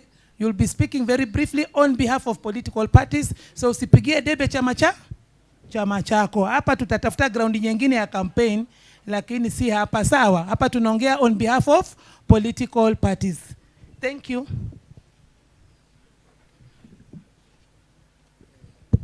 Thank you very much for recognizing the political parties, because we are the main shareholders of this occasion.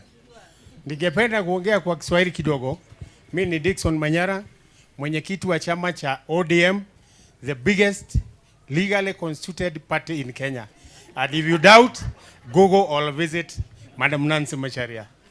Actually, I would say, as a party, we don't have any problem with this office, because we believe it is well managed, despite maybe having an issue with our brother, the Jubilee Party. But we still believe the organization is well managed. We are ready to support it, and we are ready to be very strong in this country. Na siwezi sahau kusema, nimesikia wengine wakisema tutabaki mayatima because Baba is going to Ethiopia akipata kura. I'd like to assure you, even our competitors, moto ndio inakuja. Ya Baba ilikuwa bado, sisi bado tuko gagari, and anytime we are ready. Thank you very much. Asante, makofi kwao. Next, that is ODM TSP. TSP.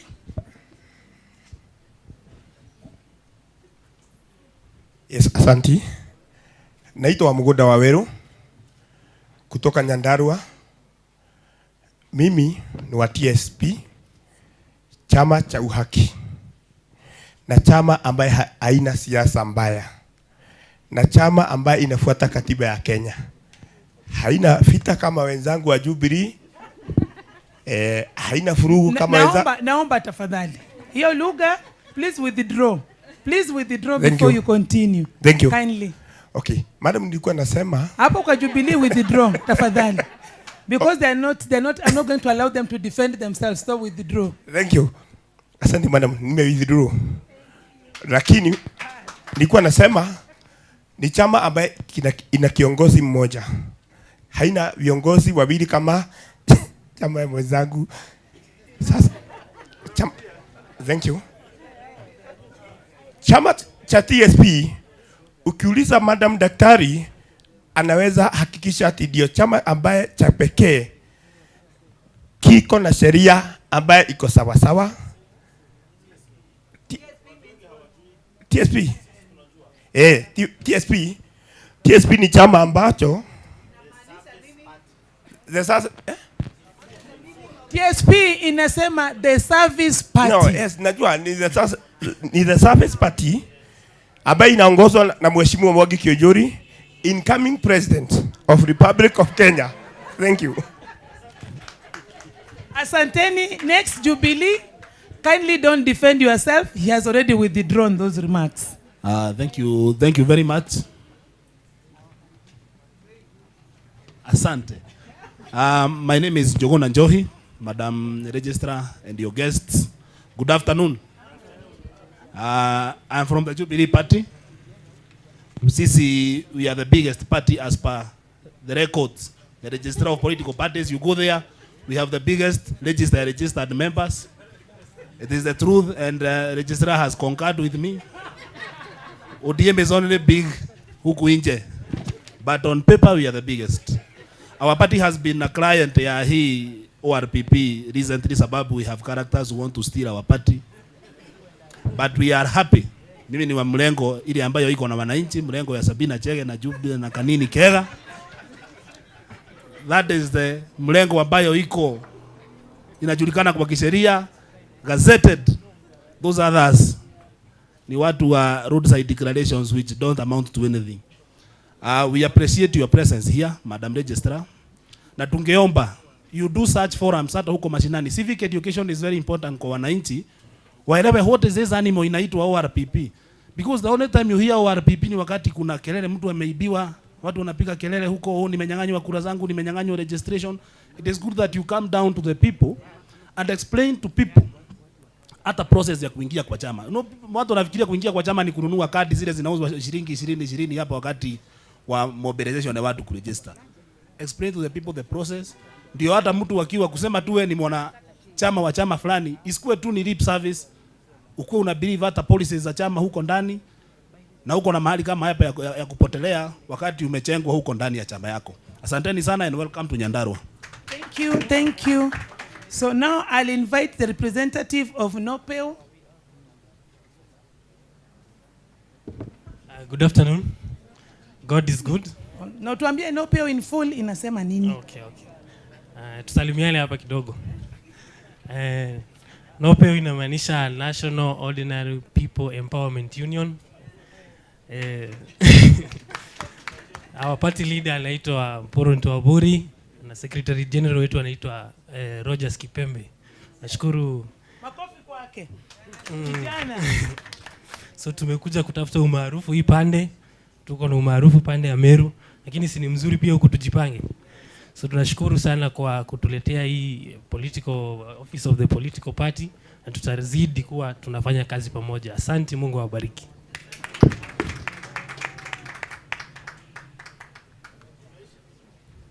Okay, thank you.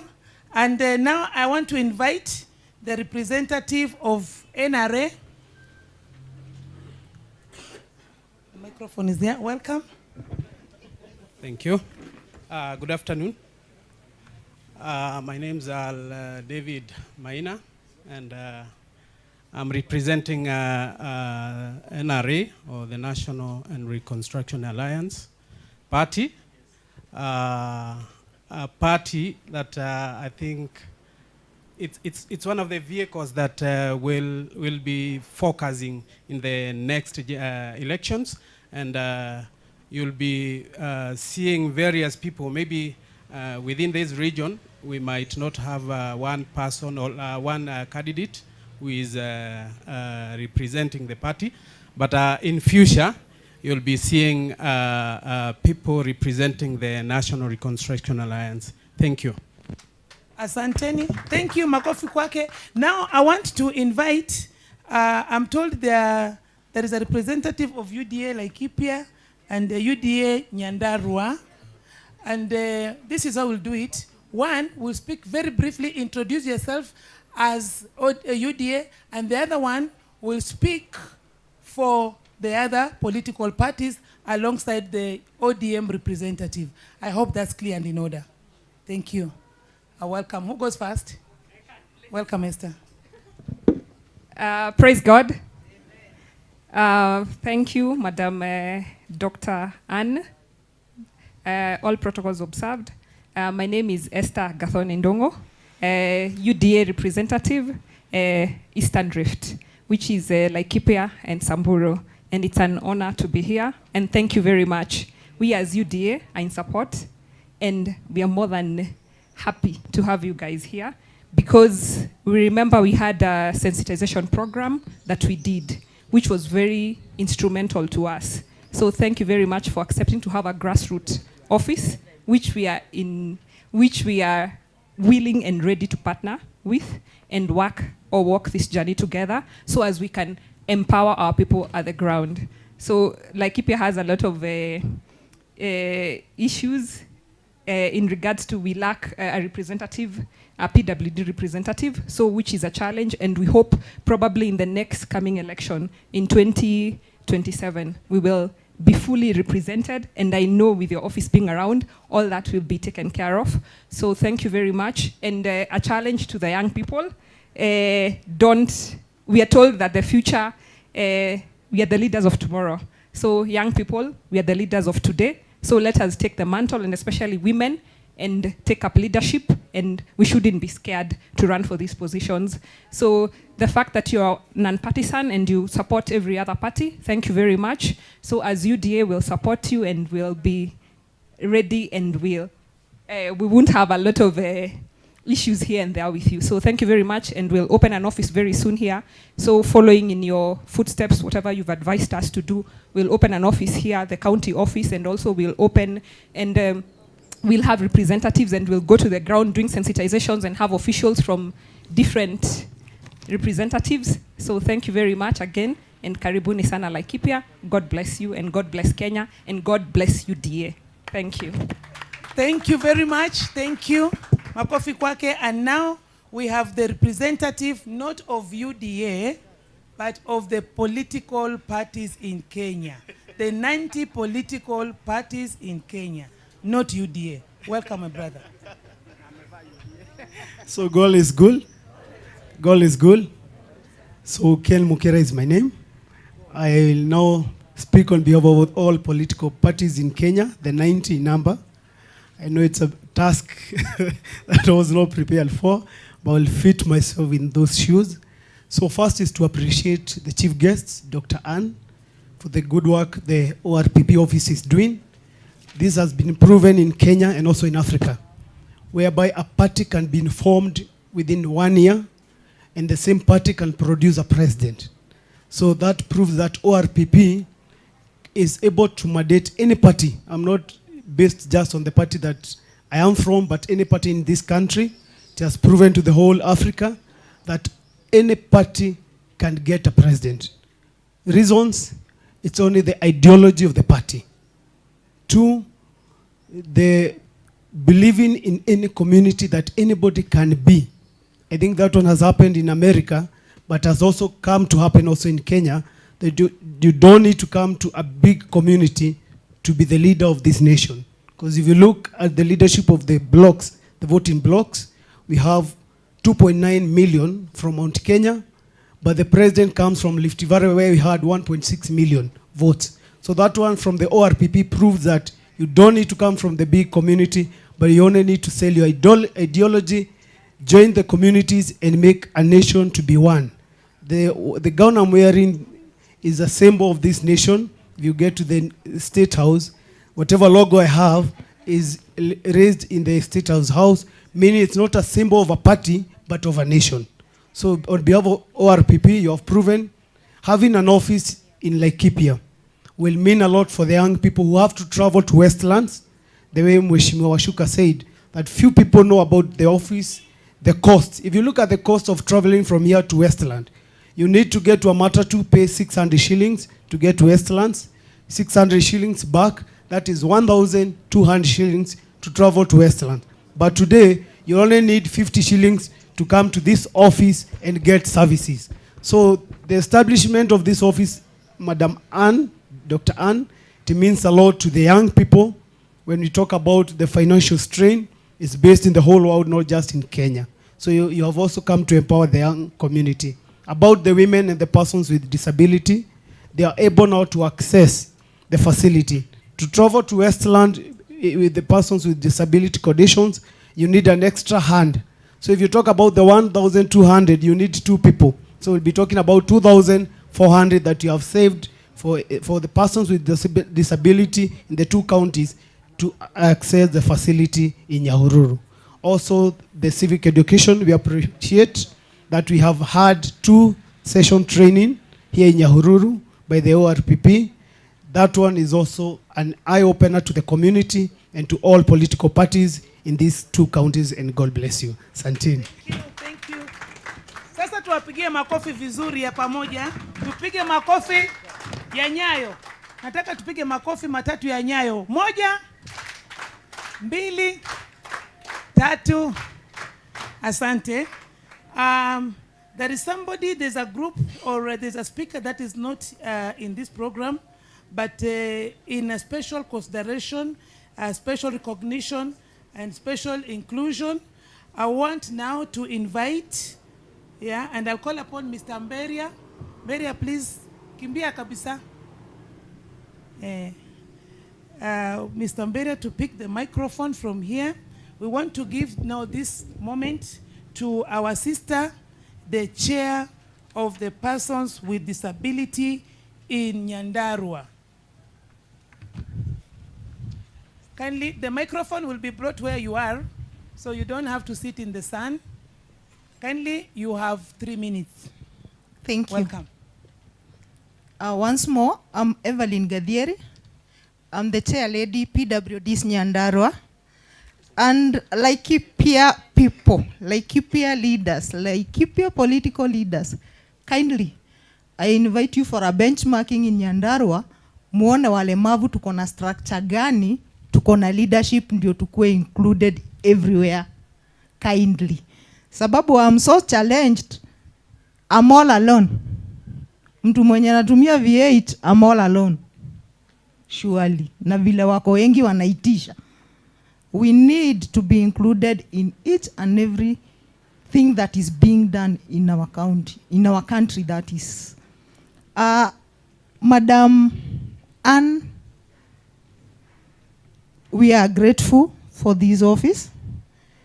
And I would like to highlight a few things that I would like your office to consider so that the PWDs, not only in Nyandarua, but all over Kenya, as we talk, accessibility to so many offices, government offices, is an issue, especially to those people using calipers and people on wheelchairs.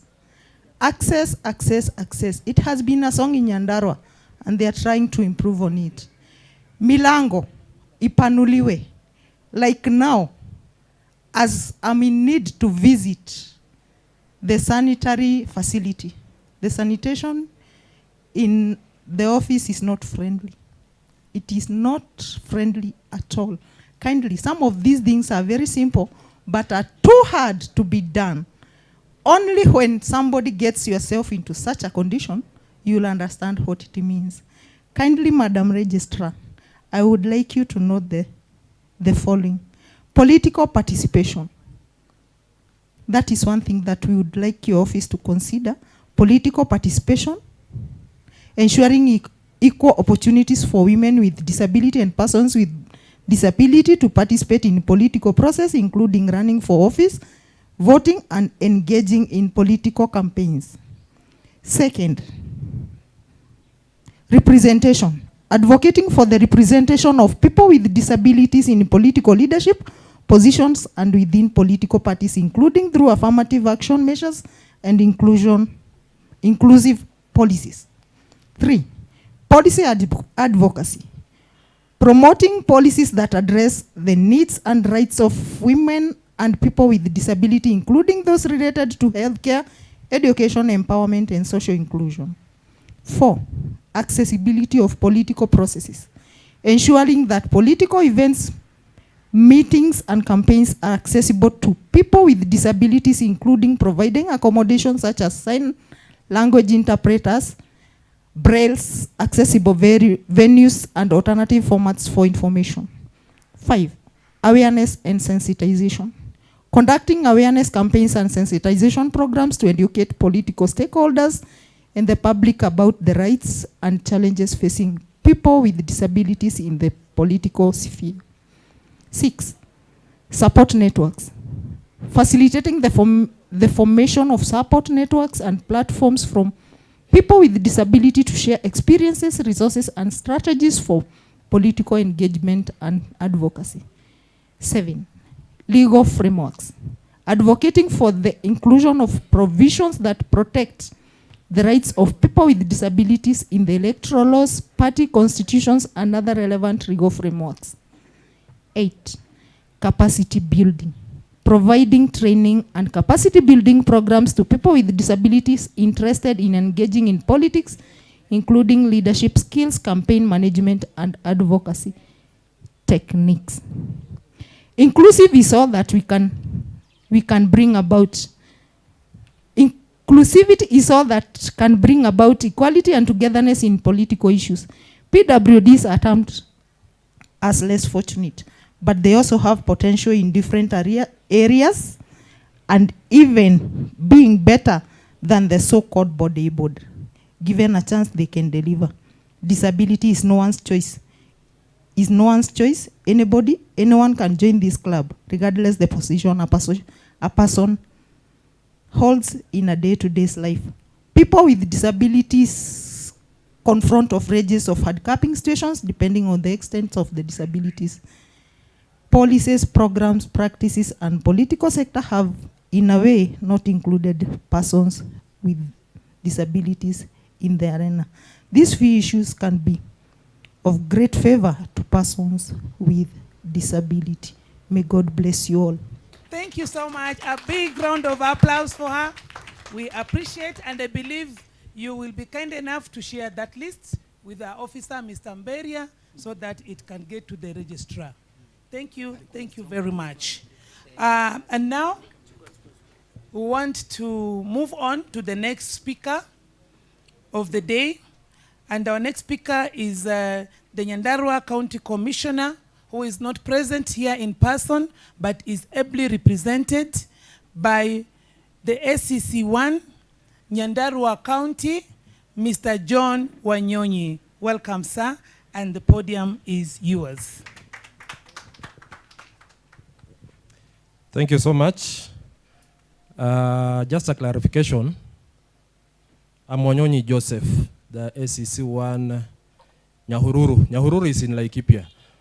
Unajua sasa mimi lazima nitetee watu yangu.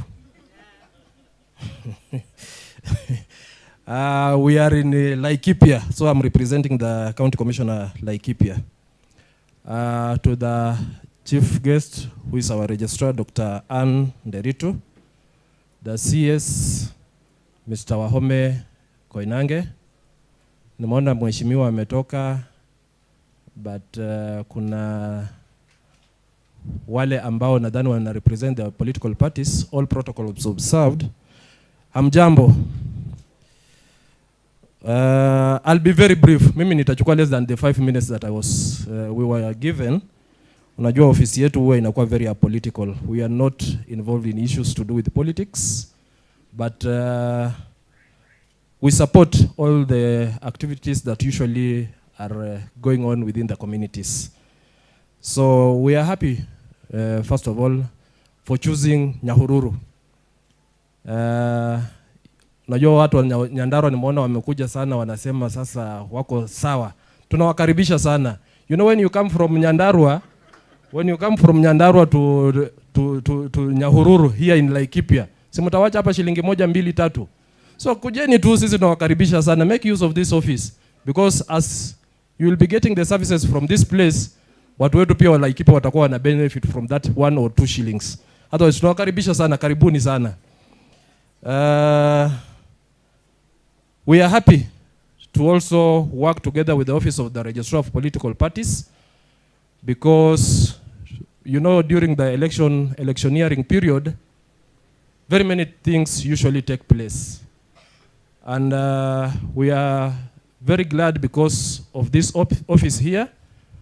We know that through the civic education, we have always asked the coordinator this area, Mr. Charles Njagi, to be coming to our meetings so that that civic education reaches those people down there at the village level, so that they understand what the office usually deals with. And the representatives that I've seen here from the political parties make use of this office. Tunajua kwa wakati wa siasa ndio mtaanza kukimbia hapa. Ofisi inafunguliwa leo, alafu utapata tunaenda nyumbani tunasema si ofisi ilifunguliwa Nyahururu, so it is just near here. Utapata watu wanasema sasa sisi tutaongojea 2027 ndio tuanze kukuja pale kwa ofisi ya Charles. Please make use of this office as of now. You are the people who are going to be ambassadors for that civic education ambayo kila mmoja wetu wako anaiongelelea hapa. Let us not wait for that electioneering period so that we start running up and down to come and make use of the office. This is the time. Wakati wao nakuwa na members kule mashinani, you can invite the coordinator here to come and talk 1 or 2 things to the members so that they understand issues to do with the elections or duties that they are supposed to undertake in those parties they represent. Najua wakati wa siasa, sasa hivi mmeona mmekaa vizuri sana. Lakini leo wakati itakuwa kivipi? Let us not be that. Because we are representing different political parties. Hapa ndani sasa we are very peaceful, which we are very happy about. Lakini ikifika ile wakati wa siasa, ni mzuri sasa mkuja hapa kwa ofisi. Because they will be dealing with issues to do with the election malpractices. They will do with the issues to do with the what had I written? Peaceful campaigns. So if we are not going to be at par with the office or whatever they will be teaching down there at the village levels, then tutakuwa tujasaidia watu wetu. Let us make use of these officers at this juncture so that as we move out of this place, mwende mwaelezee kwa kuna ofisi, even those people down there at the village, wakuje wajue hii ofisi imefunguliwa hapa Nyahururu ni ya kufanya kazi gani. You know, some of them just hear about politicians going to Nairobi. Wameenda kwa wamejiregister, sijui wamefanya nini, but they don't understand kuwa with this office here, they can get all that information without using a lot of resources to get that information. As an office, we are ready to work with you. We are going to partner with you. I know our people down there at the village level, if the officer here will be very flexible, we are going to make good use of him. Otherwise, thank you so much, and we are ready to work with you. Asanteni sana. Asante sana, makofi mazuri kwake. Thank you so much. And now we have the moment of hearing from our chief guest today in this occasion. And our chief guest for today is His Excellency, the Governor, Laikipia County, Honorable Joshua Irungu, who is well represented by the County Secretary, the County Government of Laikipia County, Mr. Koinange Wahome. A warm clap for him as he comes over. Makofi tafadhali.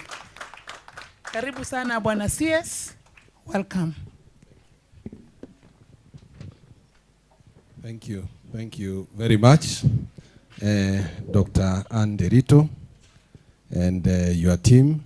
I want to adopt all the protocols together with everyone else who is in attendance today. I start by introducing myself. I've had people calling me Wahome Koinange, others Koinange Wahome. My names are Koinange Wahome, born and brought up in this beautiful county of Laikipia. And today we are honored to have you here. Karibuni sana. I don't know how else I'm supposed to put this, but it is indeed an honor. Let me start by, in the onset by conveying the greetings of His Excellency the Governor. I know, Daktari, you had an opportunity of having a courtesy call in his office earlier today. His Excellency the Governor would have wished to be here, but due to some competing interest, he is actually attending that funeral the Speaker spoke about here earlier, and he told me to bring his greetings to all the people who are attending today's gathering.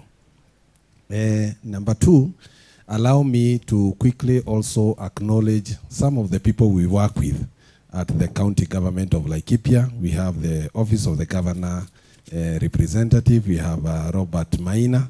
He's, yes, and then we also have our staff member at the governor's office here in Nyahururu.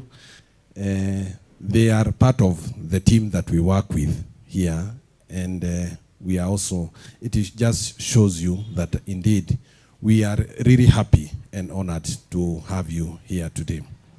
Well, I want to be a bit brief, since I am not the governor, I'm just a representative, but I want to really try my best and bring the message of His Excellency the Governor by first appreciating the fact that you chose Nyahururu to be the home of the office of the Registrar of Political Parties. Nyandarua County has been our baby, and we really nurtured Nyandarua when they didn't have a home. Before devolution, their offices were here all through, and until that time when they felt like they were now ready to move, that is when we told them, and actually we held a party for them here to wish them a farewell. So we really feel okay and happy whenever they associate themselves with this town of ours. They are our small babies, and we are also happy. We are also happy with the progress they are making on the other end. They are really growing faster. That tells you they learned from the best. Sindio? Yeah. So, the office of the Registrar of Political Parties, one, we want to just acknowledge and say that we are really impressed by the journey that you have taken. We know that as a country, we started with the one-party system, and then we went to the multi-party system, and when that system of government came, the office of the Registrar of Political Parties were together with the IEBC. They were working under the same umbrella. But as it came to be, the need arose that they should be separate entities. And we have seen the reason why it was necessary for them to be separate. And we've seen how much that has really helped, even in terms of governance. Elections are quite a chaotic kind of an activity, and very competing kind of an affair. And so many people, sometimes they always look for someone to blame. Every other time, they normally look for reasons to say, the reason why I did not manage was because this person was working under this person, or these people were working under here. So I found that to be quite in order, that at some point you found it necessary to have a very independent entity to manage the affairs of the political parties. We've seen the birth of the now new system of government, where we have now the county government, the devolved now system of government, which is also a product of where we came from. And our country has been transformed because of that system of government. Again, the parties have really played a role in us being where we are.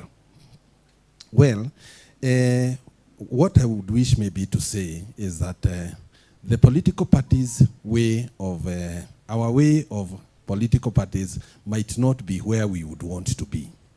There are quite many, and in the process of them being so many, they have been commercialized in a certain way.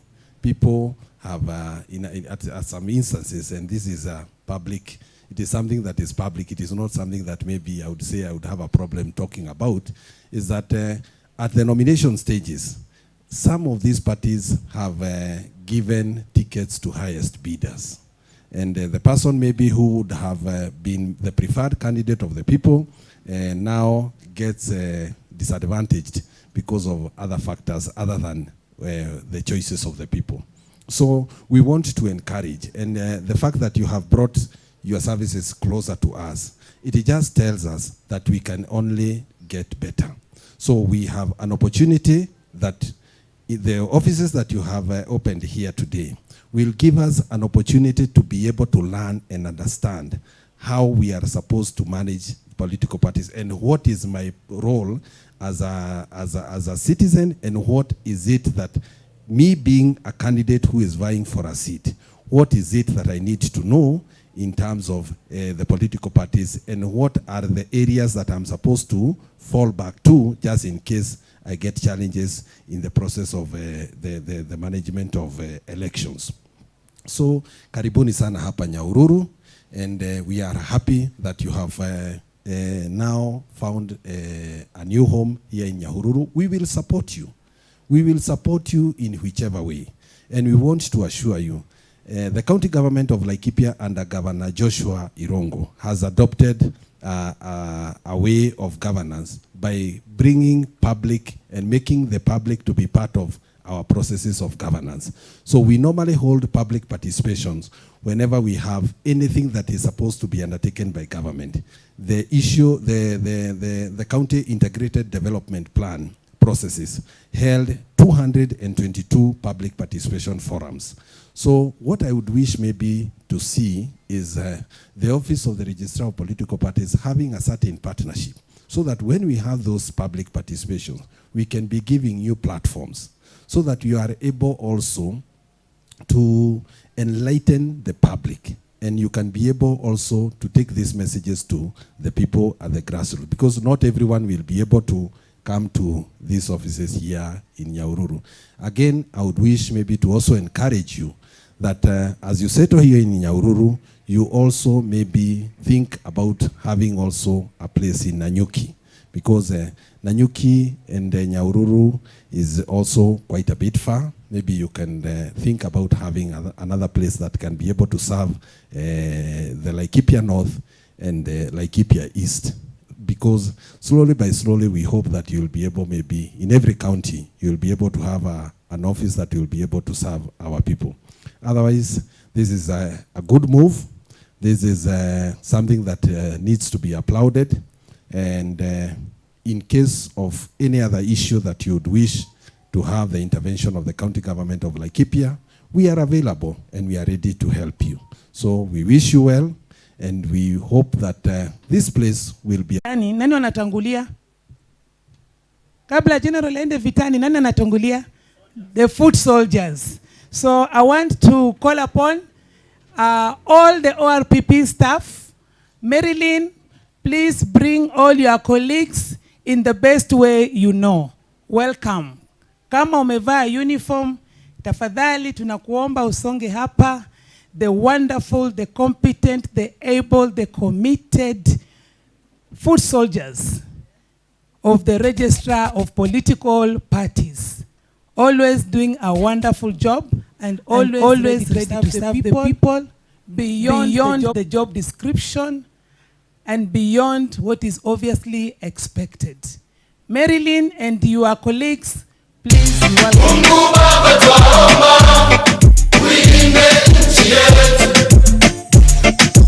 Tuishi kwa umoja, chuki si tumalize, tuseme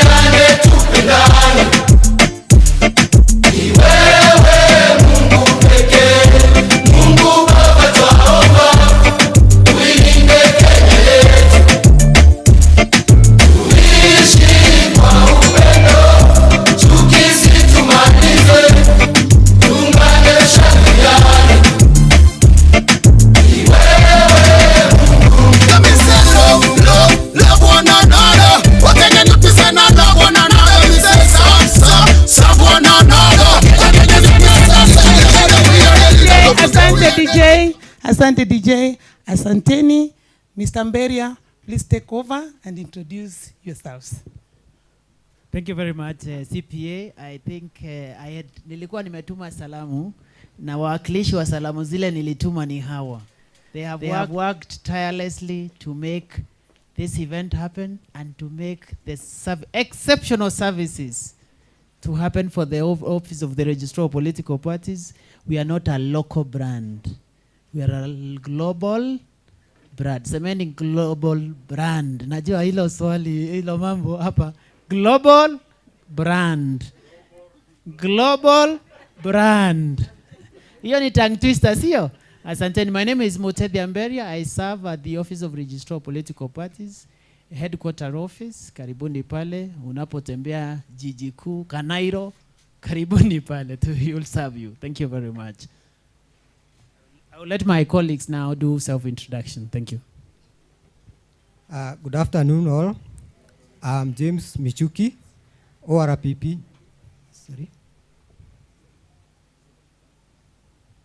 Office of the Registrar of Political Parties, Nyahururu office. You are all welcome. Good afternoon all. I'm Joshua Kimulu, working for the Office of the Registrar of Political Parties headquarters. Thank you. Good afternoon, everyone. Yes, my name is Charles Njagi. I was here once again. I'm the ORPP from Office of Registrar of Political Parties. I'm the ORPP Nyahururu coordinator. Thank you. Good afternoon. My name is Susan Moingo from ORPP headquarters, Nairobi Registration Department. Good afternoon, everyone. My name is Damaris Wambui Maniki, ORPP headquarters. I always have customers. God is good all the time. My name is Marilyn Kimani.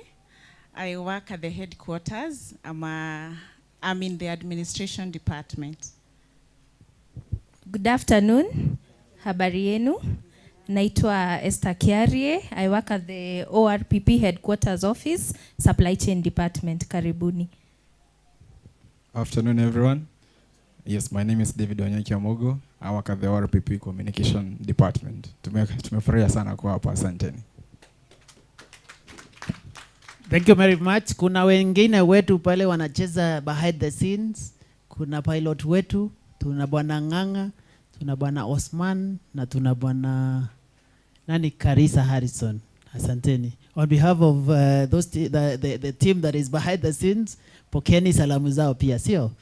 Asanteni sana. Asanteni sana. Makofi kwao tafadhali. Makofi. Sasa tunaweza kurudi. Asante. Turudi tu. Turudi. Asante. Asante. Lakini msikae sana. So this is the wonderful team that the Office of the Registrar part of works with. All these good things you're seeing. We don't work alone. We work with such a wonderful team.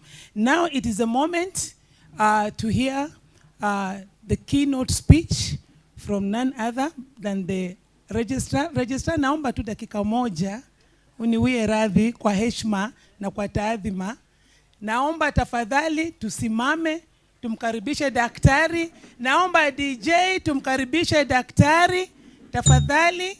This is a happy day and we want to bring you on stage in the happiest way. Tushangilie Kenya, taifa letu tukufu, Kenya tunayoipenda, Kenya nchi tunayoipenda. Twajivunia sana tukijiita wa Kenya, nchi yenye baraka, Kenya nchi yenye baraka. Tumekomboa Kenya, taifa letu tukufu, tumebadili mwendo, tutalinda katiba mpya. Anayependa Kenya ni yule mwenye kutenda haki kwa watu wote, mtu mwenye kutenda haki. Na ukipenda Kenya ujitengane na mambo yenye kuvunja amani. Hatutaki matata Kenya, wenye nchi Kenya kipenzi chetu, hatutaiacha milele.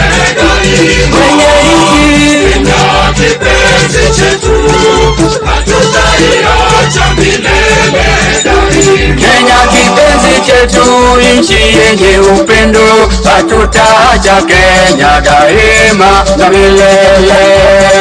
Kenya kipenzi chetu, hatutaiacha milele. Asanteni makofi tafadhali. Welcome Registrar. Please address your people. Thank you so much.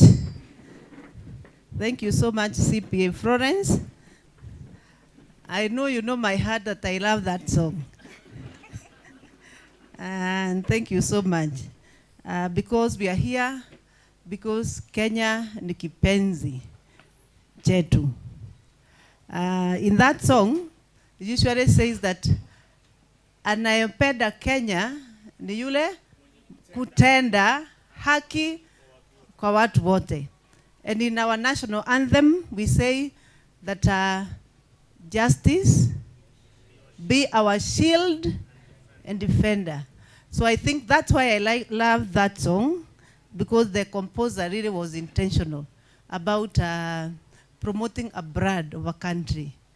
And I know those people who have not traveled within the region may not know how great a country we have. But I know the people who work in the security sector, like our DCC1 here, can tell you how lucky we are as a country that we have a governance structure that is responsive, and we can work together and we can come in a meeting like this and congregate. So I wanted to say that, and as I address you this afternoon, I want to recognize the Governor Laikipia, represented by the County Secretary. I also recognize the Assistant Registrars, Mr. Florence and Madam Florence and Mr. Ari, sorry. I also, in a special way, recognize all political parties representatives. Here, you were recognized, you stood here, all the parties represented here in this meeting. I also want to thank the DCC1 representing the Commissioner of the County Commissioner of Laikipia, not Nyandarua. I'm well informed. Then the County Commander representative here, the IBC representative both from Laikipia and also County of Nyandarua, Nancy and Teresia. I also want to recognize the youth representative who spoke to us here, Dennis Dereva, the person with disability representative, Madam. I heard you, I took your points, and they are all very important. In absentia, Honorable Washuka, the clergy present here, you are always our partner. In every business, I usually say, the highest authority is God. And what God does, he just give a portion of that authority to leaders.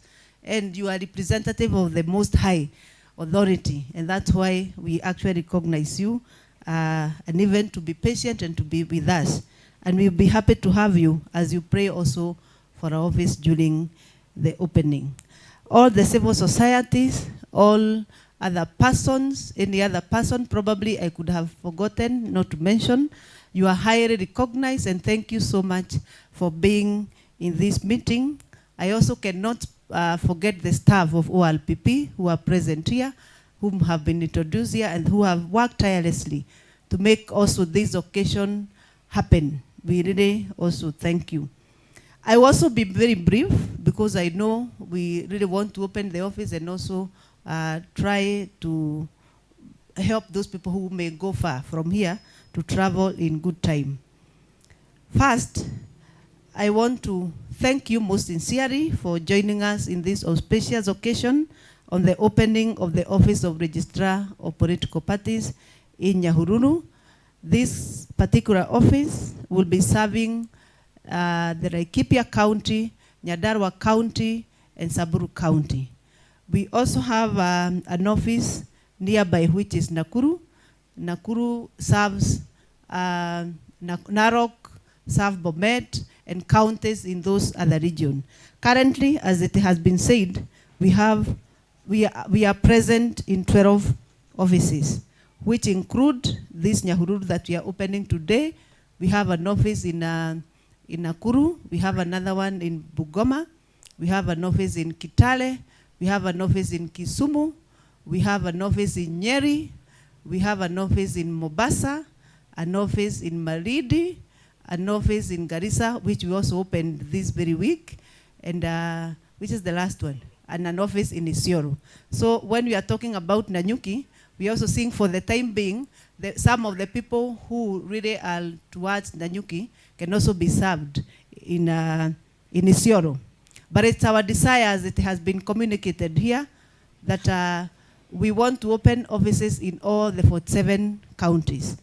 Actually, in this administration, this is the first administration to put ORPP in their manifesto. The bottom-up, the better program as a manifesto, they actually said one of their focus areas is to develop and devolve ORP services by giving us enough money so that we devolve the services to the people. We are now 12. Using this platform, I'm asking the government of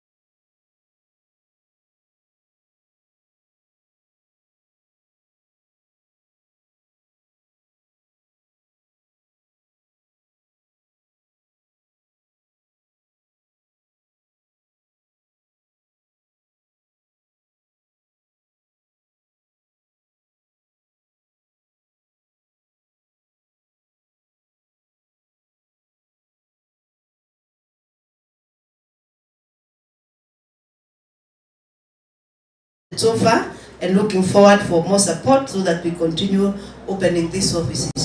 The reason why we are opening this office, first of all, as it has been said very categorically, is to bring services closer to the people. One of the services is political education, because if there are institutions that are misunderstood, is an institution called political party. There's a lot of misunderstanding around what is a political party, what a political party is supposed to do, how you are supposed to join a political party, how you are supposed to leave political parties, what you should do when there is a dispute within a political party, what should the members do when their party officials are fighting at the top there, what is it that they should do? That is why political education to us is central, why we are developing our services, so that we bring to the citizen of this country to understand political processes in this country. Because the minute you do not understand, then you shall have people telling you stories that you are not able to relate, and therefore you can be misled very easily. We want really to bring political education to the people, and that's why I really appreciate when the county secretary say that we shall partner. And then when the DCC1 also admit that we shall partner, so that in every forum that those opportunistic forums that you usually hold, really that you also give us the opportunity to bring this education to the people. We have noted with a lot of concern as an institution. Of course, we are joined when political parties are misunderstood. Even the office of registrar is also misunderstood, because sometimes if you ask this citizen what registrar should be, registrar has so much mandate in the heads of the citizen of this country. When people decide to stand on a podium and say things that are likely to show as if they have moved from one coalition to, if you ask the citizen, the first question they ask, what are you doing about this? How can a person stand up in a platform and say that I am supporting this side and not this as a side? What is it that why is the registrar keeping quiet? And why can the registrar not just take this person, return him where he's supposed to be and tell him, sit there. This is where you belong. And we are really amused because it's because Kenyans have not been educated how political party processes happen. One of the education I want to give you in this podium is that the Registrar of Political Parties Office operates on documentation. At no point, because somebody have said, I want to move from one to other, to this political party to this other one, we need him to bring some document telling us we have actually moved. Then immediately after that, we are going to implement the decision that has been made. 2, there's a process called dimming. Dimming means that when you pronounce yourself that you want to move from one political party to another, or you behave in a manner likely to suggest that you are promoting ideologies of a coalition or a political party that you do not belong, it is expected that the political party that you belong to deem you to have resigned. Section 14 of the Political Parties Act actually stipulates the steps in which the political party should take so that it deems the member. It's after that deeming, and then filing is done at the Office of Registrar of Political Parties. We confirm that the party has followed the right process, and once the right process has been followed, we have no option but to remove you as a member of that particular political party, because you actually are not our member. You are a member of a political party. You are not a member of Registrar of Political Party, but a member of a political party. So it is the responsibility of a political party to deem its members, to discipline its members, and file the disciplinary process with the Registrar of Political Parties, and then we act. So when we hear those accusations that we have removed members, we don't remove members. It's political parties that remove members. And when you file and we confirm the party has done the right thing, we actually implement the law, the party constitution, and also the Political Parties Act, and also the Constitution of Kenya. So at no point do we move on our own volition without being moved by the party that a member has behaved like this, and we have decided to remove this particular member from the political party. So therefore, I think the blame should actually be squarely on the political party. What are they doing to discipline also their members? I think political party is an institution just like IBC, just like the Office of Registrar of Political Parties, just like ODPP. The political party has the structure in their constitution. The political party has organs. It has rules and nomination rules and everything to enable it act on its members. And it is very important that the political parties in this country are strengthened to do so. And what do we need to strengthen political party? The first thing is members. What are members of political parties? You know, there's a very clear difference between a member and a supporter. Majority of the people who call themselves members of a particular political party are supporters. They actually appear during election period, and they come with those lessons. Somebody was telling me in the morning when I went to meet to do the courtesy call with the governor, that they actually come with several T-shirts. They wear like 5 of them T-shirts. When KANU passes by, they have the KANU T-shirt. After KANU leaves, UDA appears. They also put the UDA T-shirt. After that, NOPEU comes, TSP comes. He has as many T-shirts and kofias as there are parties campaigning in that particular region. Those are called supporters. Supporters keep going like this, but members are the one who own the party.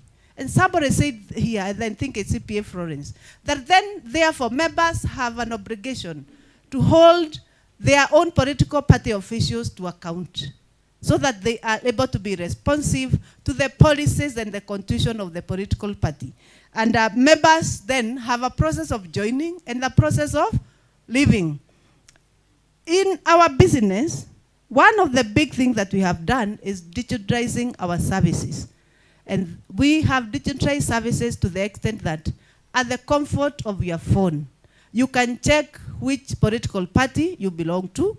You can also resign from the political party that you do not wish to continue to belong. And at the comfort of your phone, you can also join a political party that you wish to join. We use the simplest method, the *509# as a code, which you register first, and after that, you can get all those services at the comfort. You don't have to come to Nairobi to be registered as a member. Initially, what used to happen, people used to come and resign on behalf of others, because if you, Reverend, you are the one who want to resign. Somebody knows your ID number. You just write a letter, attach your ID copy because he may have access to it, and then sign. And because we are not signature experts, we shall believe that it's the Reverend who is resigning, and we shall remove you from the register. It is no longer like that. This day, you do self-administration of registration as a member, resignation as a member, or even checking your own status. Why? Because we are also conscious about data protection, that your data is also very protected. We have one of the safest systems, there's a safe system so that the data, your data is always protected. Nobody can take your data. But make sure that you use passwords that cannot be identified easily. Majority of Kenyans use their ID number as their password. And people come, the first thing they do if they know your ID number is guessing it. And during political processes, you can find yourself somebody accessing your portal, just like eCitizen. If you don't keep your password well, somebody else can access your system. So it is very important for us to be very conscious of the digital platforms that we are doing. Even to search a name of a political party, to register a political party, you do not need to travel to Nairobi. You just need to go to our system. You just request for names. You do a name search for 3 names, at least, is it 3 or 5? At least 3 names. And then out of that, if the name is not taken, then we shall write a letter to tell you that we have given you the name after we process. So you don't have to travel. You bring your symbol through the system. You also bring your slogan through the system. You shall only come periodically to present some documentation that is required to be presented legally, physically to the registrar. So we are trying to bring services to the people in all manner, so that we are able to ensure that the citizens know about our office and also know clearly about political parties. The other category that is also very misunderstood, and they are doing a very great work in this country, is the politicians themselves. Sometimes we misunderstand and vilify politicians, yet we are the one who actually go to the ballot and elect them. After election, the following morning, you start crucifying them. The following day after election, I've been announced as a person, as the person who have won a particular seat, an MCA, a governor, a women rep, a member of parliament, and so forth. But the following day, you actually want to go to election. You have now started seeing that I'm not a good person and many things. I think it's the high time as a country we celebrate democracy. Once we do an election, we can also celebrate and support those leaders that we have elected, because that is democracy for us. And you give them time. And that's why in the Constitution, there are processes by which a person who is a member of, who have been elected can be removed from office. I think we need also, even as we hold them to account, we also, I'm not saying we don't hold them to, we hold them to account by asking them question, what they promised and what they are doing, and we take them, the issues that affect the community, to them, but also give them respect and time so that they are able to deliver on their mandate. There's nothing as very irritating by being served by an angry leader.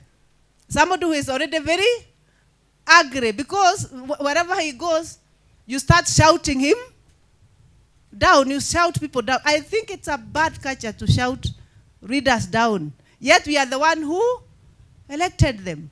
This country is a multi-party democracy, where every opinion must be allowed to thrive. So every person has an opinion. when somebody stands on the podium, let that person express his or her opinion. Let's listen to that opinion. That is how democracies grow. If you are not able to reason, then move away from that meeting, because we must exercise political tolerance.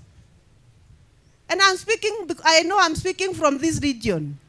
Yeah, I'm speaking from this region, where we have seen of late people shouting down leaders. I do not think it's the right thing to do as a country. We better practice political tolerance. If really you don't want to reason to a leader, the best thing is not to appear in that meeting. You quietly leave that meeting because you have feeling you cannot tolerate what he or she is saying. But then the best practice is actually to reason in. You hear what is his opinion. When another one gets, reason to another opinion. And after that, make your own decision. How you want to vote the next time, because you still have the decision. The voter is still the very powerful person. The voter is still the very powerful person to make leaders and to make decisions about who become a leader in whichever area and whichever way that he has been elected. But I want to say democracy must be allowed to thrive, and so in a multi-party democracy, because we gave ourselves the Constitution, and the Constitution is very categorical on what democracy is all about. And we are a multi-party democracy. Those people who are older enough, when I was young, me and our generation, which is in leadership today, is we have fought our battles. And we can count what have we fought about. You must be counted. The coming generation of young people, which battles you are fighting and how you are fighting them. Our request, musiturudishe nyuma, let's go forward. You can only make us better as a country and move forward, because we are the next one that is, and you are leading together with us. You are together with us. But let's have the young people be counted as people really who have brought change and who are moving forward. So the issue of being an accessory to political leaders, that you can be used as violent, to cause violence, or even to shout people down, or even to be used as goons. Because I've never seen a 70-year-old as a goon. Have you ever seen a goon of 70-year-old? Those are the young people who are being used. Yet this country is more yours than it is ours. You are living, if the law of natural justice happened, the young people are going to live more in this country more than the older people. So you better embrace that you are leaders and you move and behave like one, behave the part. And I know there are many young people who are doing extremely very well. I am not ignorant of that. I know there are young people who really are processing opinion, processing policies, processing accountability, and working together with the establishment to ensure that work is being done. I want to pray that the young people seated here today, you are going to really look at yourselves and try to organize young groups that are not now selling goonism or violence, but they are selling ideology, they are selling ideas, they are actually approaching leaders from a perspective like just what the person with the representative for person with disability said, that they organize themselves to present ideas and to be represented in every forum and in every area. I know the young people of this country are going to turn around this country because they have the energy. And just like the clergy will say, I am speaking to you because you have energy. You have the energy. You have the, what did Paul tell Timothy? That he has the energy, he has the ability, and I want to tell you, you have the mind frame as a young person to be able to complete that. As I come to an end, ladies and gentlemen, I want to note that Nyandarua, Laikipia, counties, and Samburu, who shall be served by this particular office, priorities and challenges, they are shared. They have priorities and challenges. They are shared and common aspiration for good governance, socio-economic development, and improved quality of life for their residents.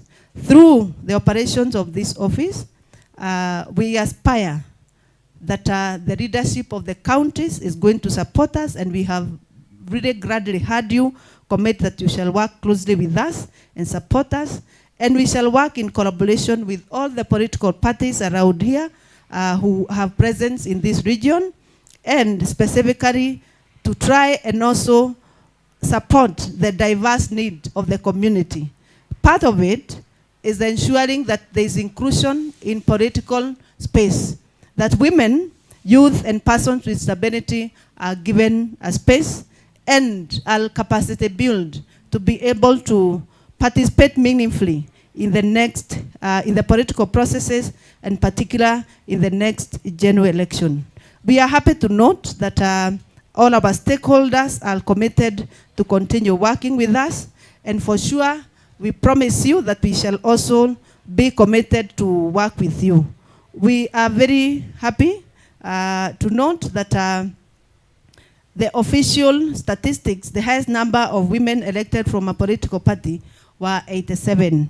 And this is from the ruling party, which was 87 people, UDA. Then we had the Orpp Democratic Movement, which was number 2 in terms of electing of women, 48 women. We had Jubilee Party and Wiper at 11 members and 10 members respectively. We also have Ford Kenya and Aman National Congress, which had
KANU, Baba na chama cha Baba na Mama had 8, Amani National Congress had 7, Devolution Empowerment Party had 6, Wiper Democratic Movement had 6, Democratic Action Party had 5, and the rest had from 4 going all the way to 1-1. But you can see the youth, and that's why I was saying the youth are still doing very well. We are only talking to those youth who are a bit misguided. But you can see the youth are doing very well. I was saying, and I will say again, don't sit there and wait that people, watu watakuita chakula ikiva, sasa kuja kule.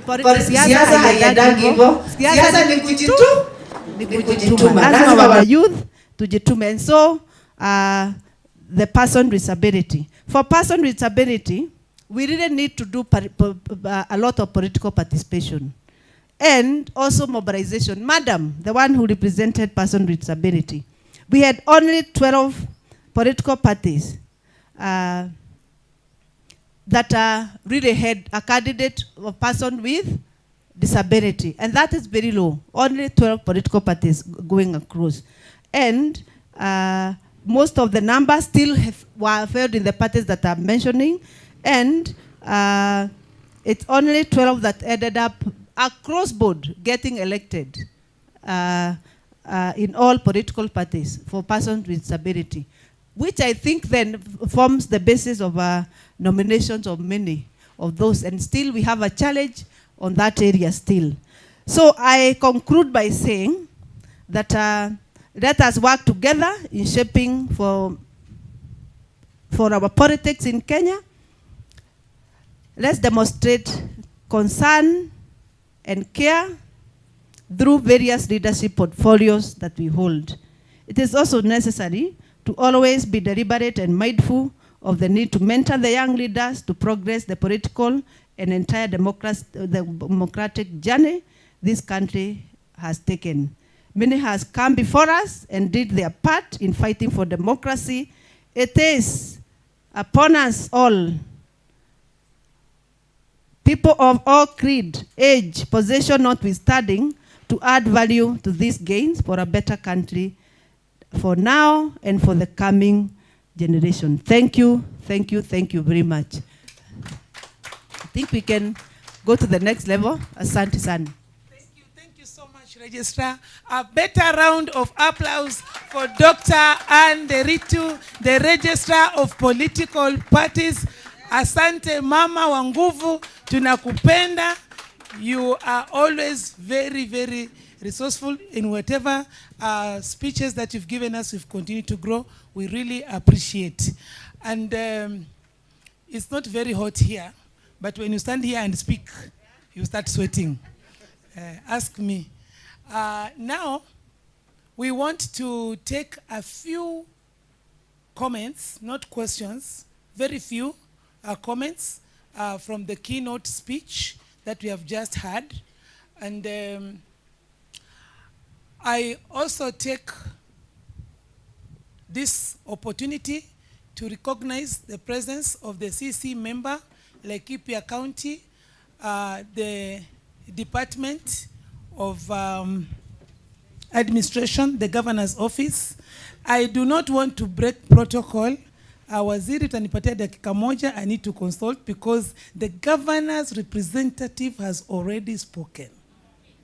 Yes, so I need to ask whether I will not be breaching protocol because does the CC member speak after the Governor?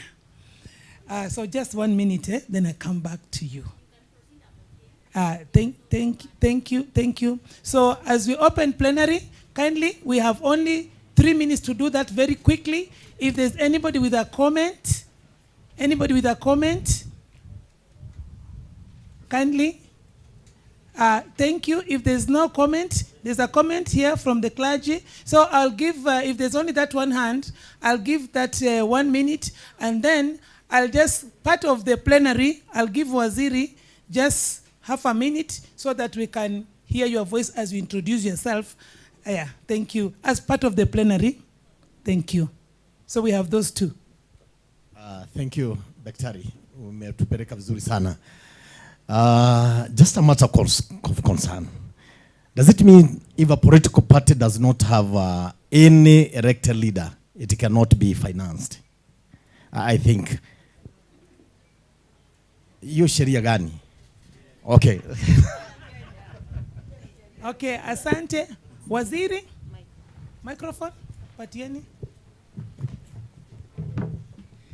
Thank you so much. My name's Purity Kendi Gitonga, CC County Administration and Public Service.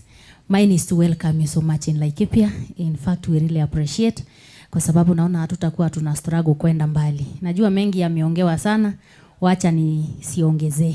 Tuko pamoja. Asante. Asante. Registrar, utajibu mama mstari ya kusaidia? Wacha nijibu. Asante. Yeah. Maybe I can start here. It's good manners to do so. I cannot stand when the registrar is standing. Thank you.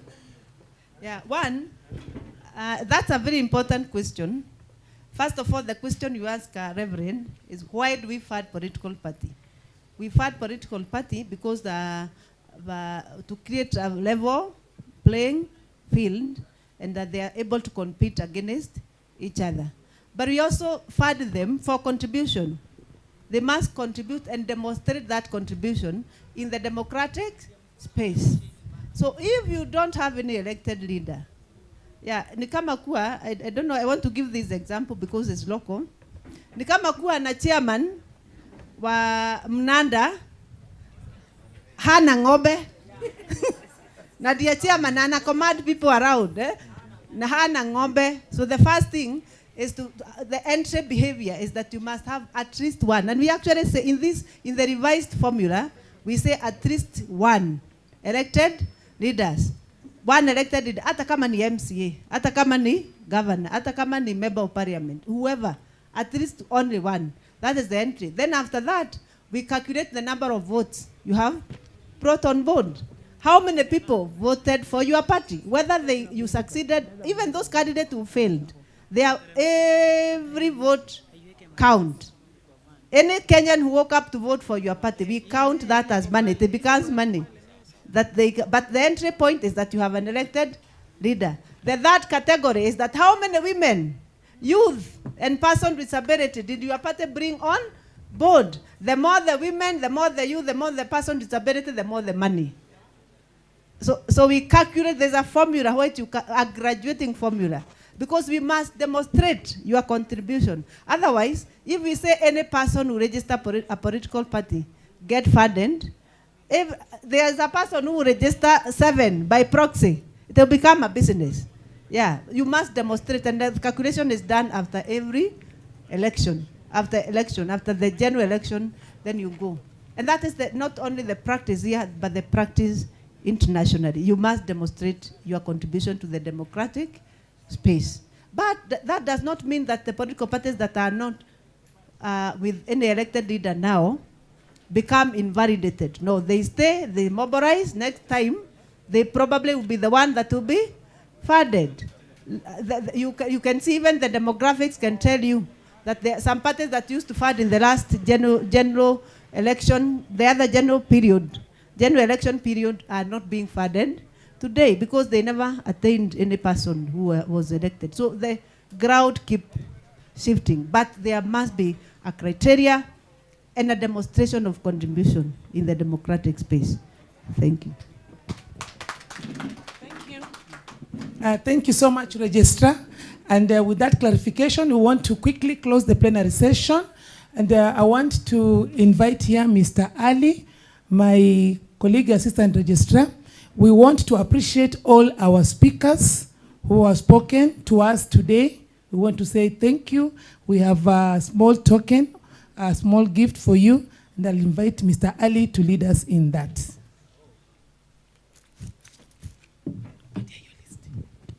Thank you very much, CPA. I think this is going to be a very quick session. I know time is not on our side. It's almost going to 2, and we still have not had lunch. So we will just give some appreciation, and I want to invite Madam Registrar, Dr. Ann, to come over and give some gifts to some of our guests. And we'll start by Honorable Irene Washuka, the host MCA. Please come over and receive a gift of appreciation.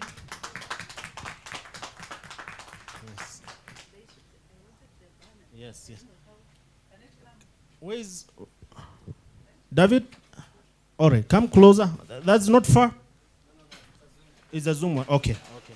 Okay. No, I think we can. Sorry. No, it can, but you have. There is a way to carry it.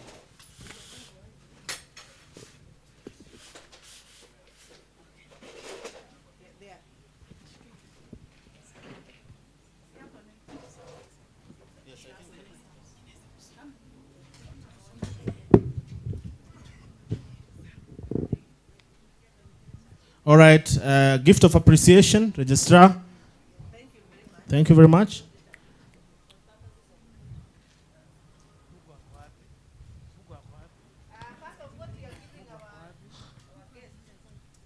Yes, what Registrar is giving our guest is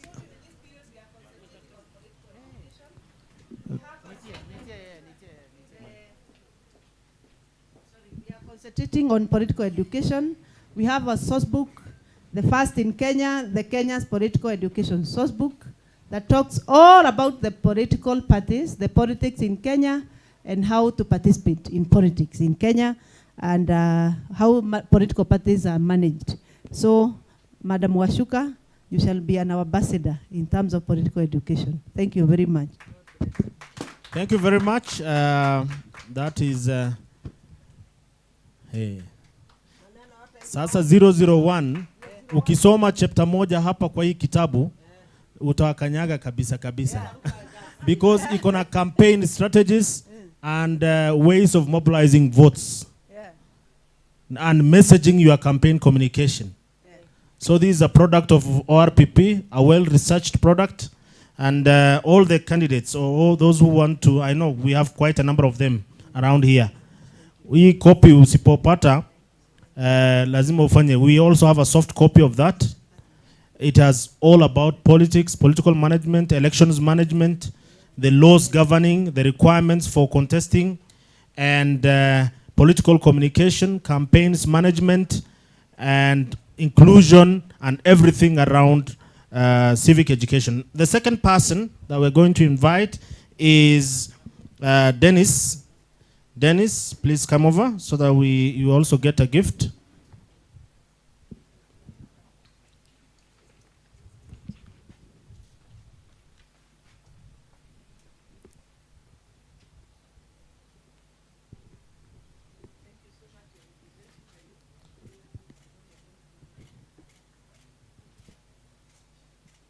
Yes, Dennis representing the youth. Asante sana.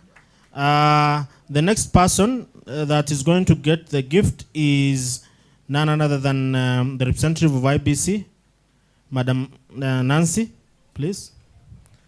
Hatuwezi sahau wewe ni wetu. Just to confirm that the registrar, myself, and CPA Florence were once working in IBC, so she's one of our colleagues. Yeah, so asante sana for the collaboration. Thank you for the support. They have made us grow.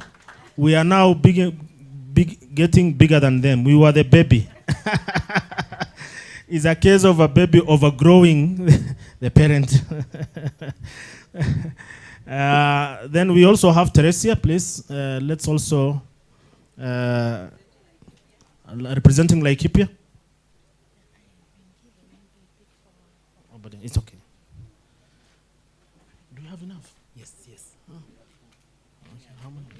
We have the county commissioner and the county secretary. Yeah, okay. And then maybe you can get the PWD.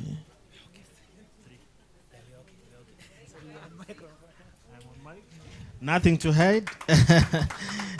Then we can take it to the representative of PWD. Mama bado wako? Yeah, please support her to come here. At least akuja hapa mbele for now.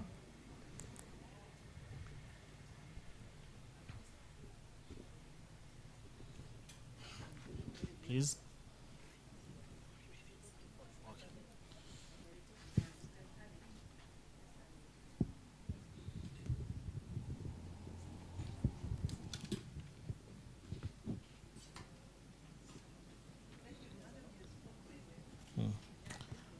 Thank you very much. Thank you, madam.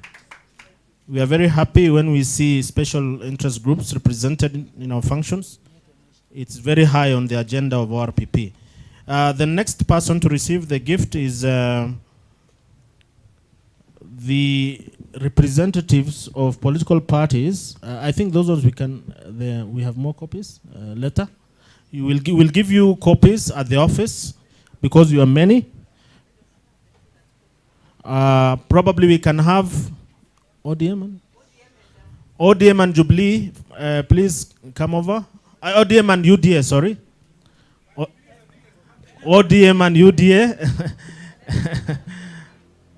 With the rest, you are going to receive copies at the office when we've come to the office for the purpose of the photos.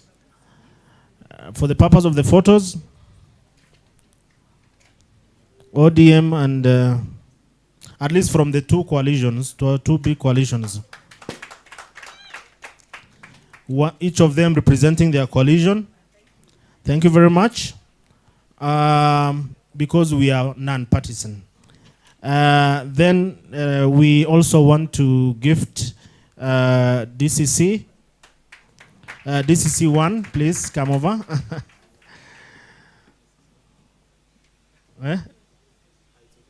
Thank you very much. National government is a big partner.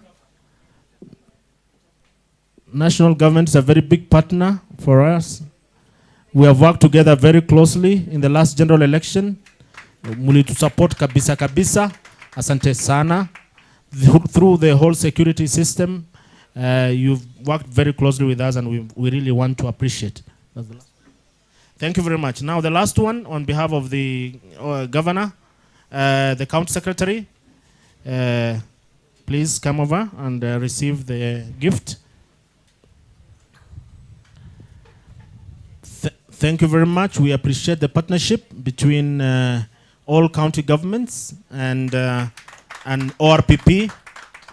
By the way, county governments are also one of our biggest stakeholders, and because they are grassroots, we have grassroots. Thank you very much. County Commander, hujasaulika.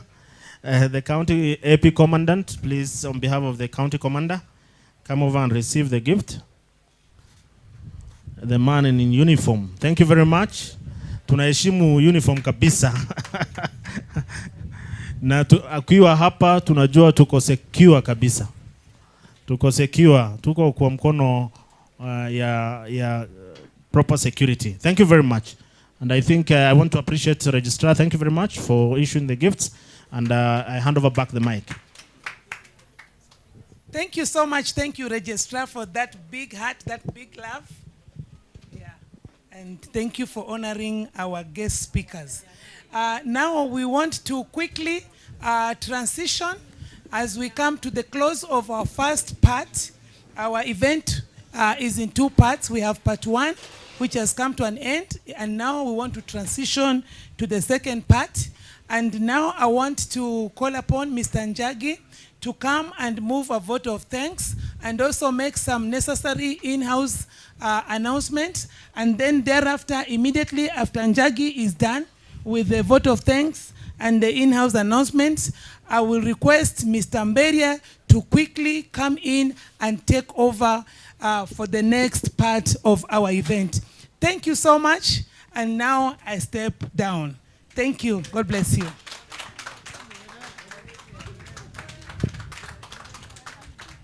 Better claps for Madam CPA. Thank you. So for the interest of time, I think now we have come to the end of the first part of the program. Allow me to quickly appreciate all of us. For the first time in history, we have made history by launching a new Office of Registrar Office in this region. Missina Mengi, what I want to assure you is that this office is ready to serve every Kenyan, regardless of age, gender, and hata kama umetoka wapi, 8 to 5, Monday to Friday, you are much welcome. So, very fast, allow me to appreciate the guests of this day. Na nitaanza na the county government, led by the representative of the governor, Joshua Irongo, the county secretary, Koinange Waome. Thank you very much for your support and for your warm remarks. We also recognize the presence of our honorable speaker, alikuwa hapa sijui kama ametoka. Tunamshukuru sana pia, wherever he is, we appreciate. Also the county, the CEC for Gender, Education, Youth, and the Social Services, Stephen Kisorio. We appreciate you very much. The CM who has just joined us for administration, Purity Kendi, karibu sana na tumeshukuru sana. We are ready to work with you. Then the area MCA, Honorable Irene Washuka John. Tumeshukuru sana madam na tunasema ni asante. We are ready to work with you. Kwa hiyo maendeleo ya wanawake, kwa hiyo vikundi, call us, we will be there. Na tuta-collaborate pamoja and we will move the office forward. The national government representative present, the county commissioner represented by the DCC1, Bwana Joseph Wanyonyi, tunashukuru sana. The county commander represented by the sub-county commandant, AP commandant, Robinson Esbon. He is representing the county commander of police, but he is the sub-county AP commander. Thank you. Then our stakeholders, the political parties, nyinyi wote tumesema ni asante, because now the office is majorly, you are our key stakeholders actually, because now without the political parties, ORPP cannot be there. So we recognize the presence of all of you na tunasema ni asanti. Led by the leading party, UDA, ODM, TSP, NRA, NOPEO, all those parties that are present, tumesema ni asante, jipigieni makofi. Yes, the other stakeholders now, the IBC, our very close sister, the county election manager for Nyandarua County, Miss Nancy Kariuki, tumesema ni asante sana, and we appreciate your presence. The county election manager represented for Laikipia County, Obandia, represented by the returning officer for Laikipia West. Tunashukuru sana Madam Teresia. We are ready to work with you. Sisi tuko hapa, nyinyi mko pale. We'll be knocking your doors, mtakuwa mna knock zetu, and we will work very closely. Feel much appreciated. The Kenya National Commission on Human Rights Regional Coordinator. Najua hujatajwa leo. Madam Ruth Getobai, karibu sana. We are ready to work with you. Office of Director of Public Prosecution, tulikuwa na the coordinator. Tulikuwa na the sub-county prosecutor, Gladys Kariuki, but she has left. Na tumesema ni asante wherever she is. We share the same building and we work closely with her. Then our landlord, sijakusahau, where are you? Ako hapa. Simama usalimia watu. Just wave. Yes, he is our host. Ni anatu host hapa. Tumeshukuru sana for your presence by Mr. Dennis, na tumesema ni asante. Alikuwa ameomba nafasi, lakini sasa due to protocol nimeku appreciate. We will talk later. Then the Laikipia University President Dennis, tumesema asante sana for your presence. Youth matters, especially now that this office ina major sana na youths, women, people with disabilities. That is, you are among the special interest groups. Mambo yenu tutaangalia. Karibu sana ndugu. Then the clergy, led by Reverend Karimi of IPCEA, and the Reverend Isaac Madenge. Tumesema asante sana. Na pia Reverend, tumesema asante. You are much welcome. We will come to your offices because we will be working very closely with the clergy. Thank you very much. The media group, mahali nyote mko, from ORPP, from the service provider, we appreciate the work that you have done. We can see in the live stream that even as we talk here, everything is in order. Asanteni sana, pia tunashukuru. We can't take you for granted. Then the service providers, that is the security team wenye wako hapa, tunasema asanti. Na pia wale watu ambao wanashughulikia maankuli. Because now I know saizi tumbo zinaguruma, tumesema pia ni asante hata kama tujakula, tunakuja kule hiyo chakula. We appreciate very much, and we also like to assure you that the Office of Registrar of Political Parties, Nyahururu office, the media personnels, nimewaweka kwa, yes, appreciate media wa RPP nikawasahau. The media personnels wenye wako hapa wote tumesema asanti, na hiyo report vile tulisema at least pia tusaidieni kueneza injili ya kwamba ORPP imefika wapi? Nyahururu.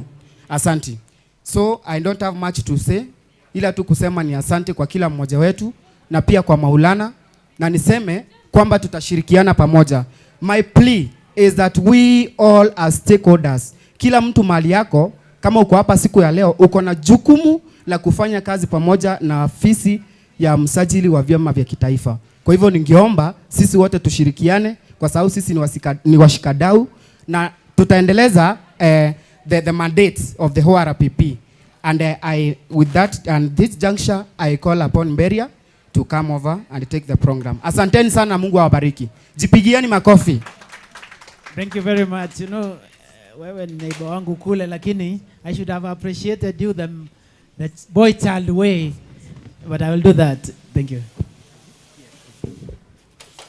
We are coming to a close. Thank you very much for staying on, patient, ahead of what is a lot more to come.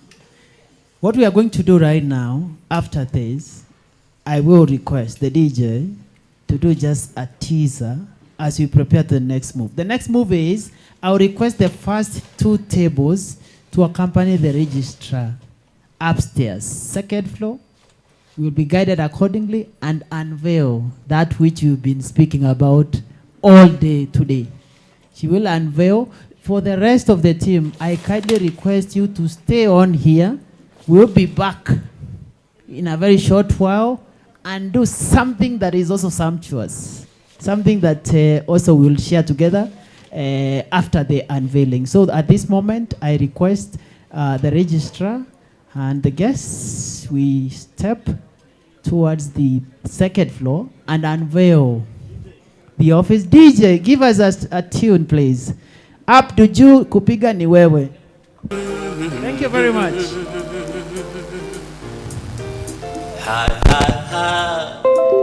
Jage, you are leading the tune here. This stretch is for dancing, it's not for anything else. This entire stretch is for dancing. We will lead you. Yeah. Yes.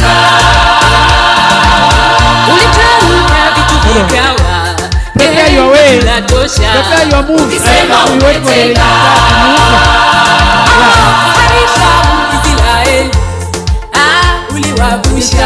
The moves are already set for you. We go to the fourth floor. Please in two lines over here, guys.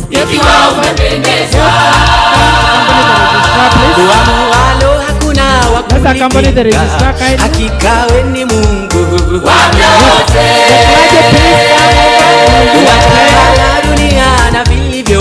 Two lines, please. Two lines. Mtunawake tafadhali. Tumeona Baba, mkono wako Bwana kweli, matendo yako Bwana ni makuu.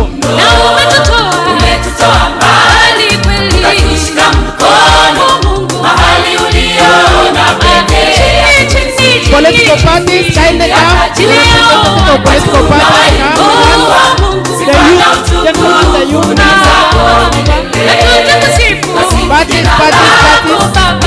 Parties. Join the Tumeuona Baba, mkono wako Bwana kweli, matendo yako Bwana ni makuu.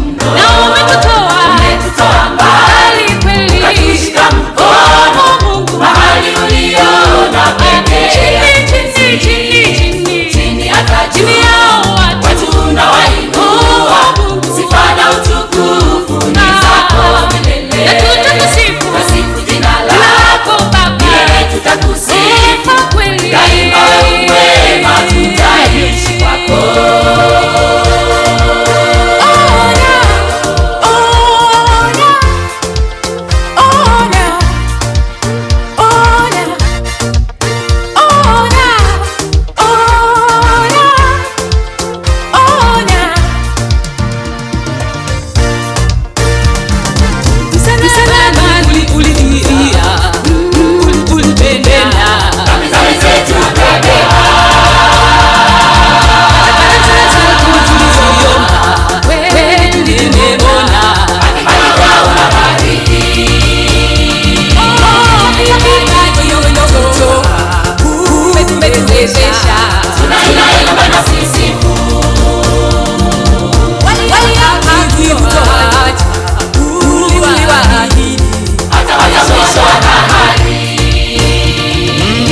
Watu wako umewa mamlaka kwa jina la Yesu. Unaweza sawa kwao, umetuita Yesu.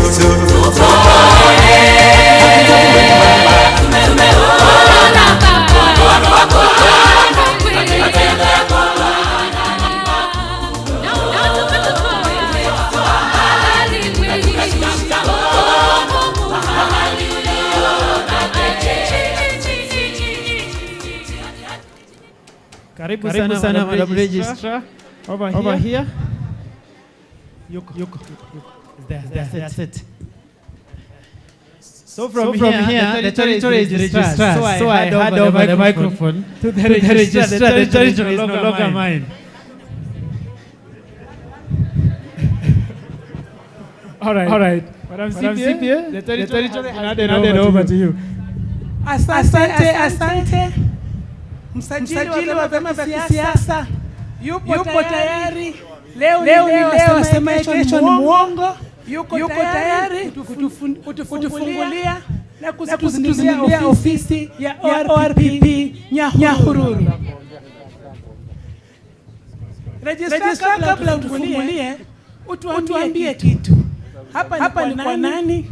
Ni kwa shughuli gani? Nani anakaribishwa?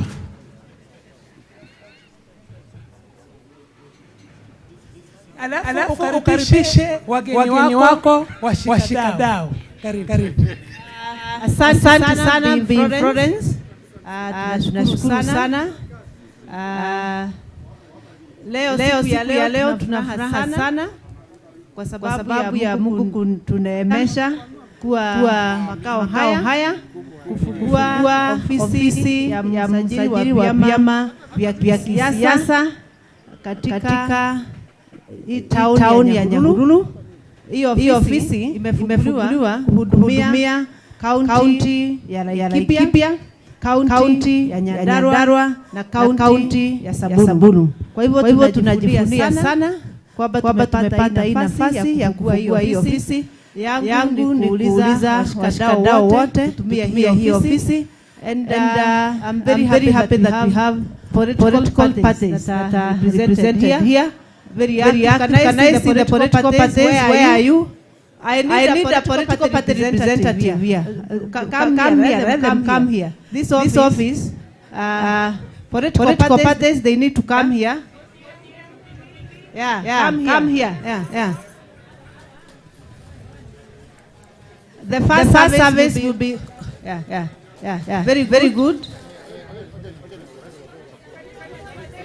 Yes. Hapo. Yeah. Very good. Because the first customers shall be served. The main stakeholders of this office are the political parties. And we exist because political parties exist. And we are happy to see the vibrant political parties of this region and the work we are doing working together. Kindly utilize this office. And you know all the services that we give as political parties. Those services will be here. I want also to appreciate before we open the county government for the good work that they have done and the collaboration and the help and the host MCA who is right here with us for supporting us in the opening of this office. We want to support the national government, the police, and every person represented here, the youth, the person with disability, and everybody. With that, I think it's my singular honor to open this office.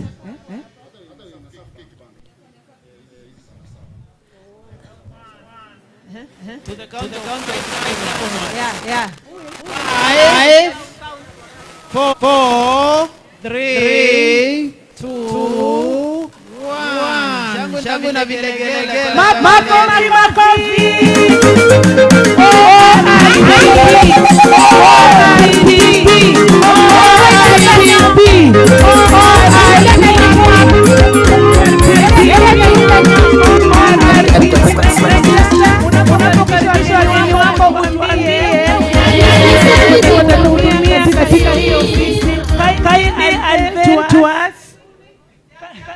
Welcome, so that the registrar can unveil to us the officers that will be serving Kenyans in this ORPP Nyahururu office. Karibuni. Doesn't it look beautiful? Doesn't it look beautiful? Thank you, Makofi for ORPP. Thank you, Registrar. It is my honor to introduce to you the two officers who shall be serving in this office. For now, we have the coordinator, Mr. Jage, and we have Mr. Meshoki, who is also an assistant coordinator in this particular region. And I specifically serve the three counties that we have mentioned. Let's clap for them as we welcome them. I will ask the clergy when they pray, also remember to pray for them. Yeah, even as we open the office, the clergy, and I don't know where the clergy is. Clergy is here.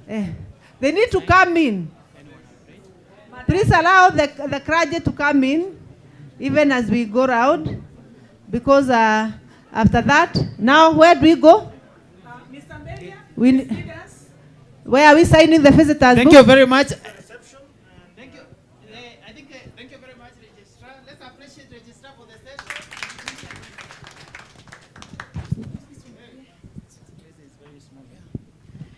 Now, I will request Njagi to give us a little tour of this office. Then we'll do a signing in of visitors book. Then we'll be done. Yes. Will be, the Jackie will lead us. Jackie will lead us. This is his house.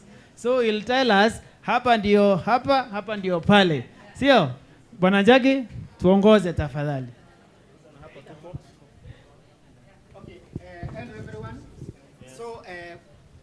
Thank you. So here we are right now. It's a reception. Hapa ukiingia hapa, immediately ukiingia hapa, if you want any service, you will meet the clerk here for reception, in the reception for the services that you will require. Then next year we have a kitchen. Mkikuja huku washikandau nitakuwa nawapikia chai wakati mwingine. Kwa hivyo tuko na kitchen hapa ndani. Only that hatuwezi toshea. We can't fit there. It's very neat. So then from there we have this place, the coordinator's room. That is the coordinator's office.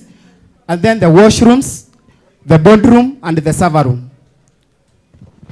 Thank you very much. Now we can proceed to the signing in of the visitors book. Political parties, guests, tafadhali accompany the registrar. Handwriting yako sasa ndio tuna test. Handwriting, your handwriting. Come over, please. This is They will be under yes, and the guests. Yes. Mobilize someone to mobilize all this. Guests can please flank the registrar. Mahai, tafadhali simameni nyuma pale. Both sides. Both sides. County Secretary, please take a seat.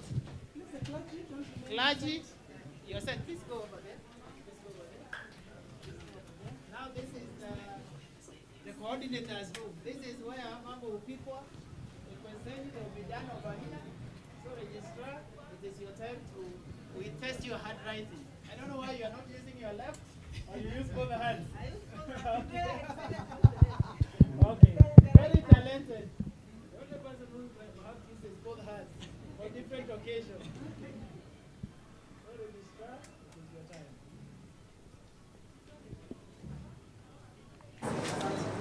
Your microphone.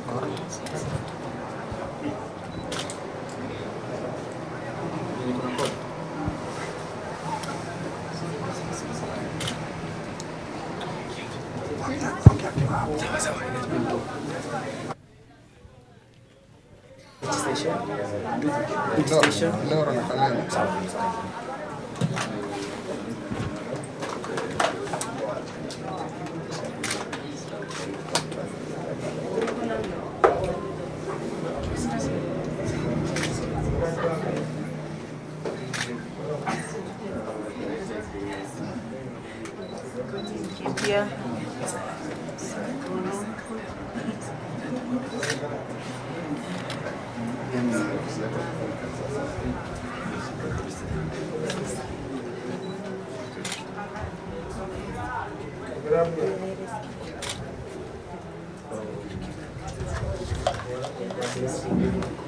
I can see the registrar is about to fill the page, meaning that he has a heavy message for this office and for all of us.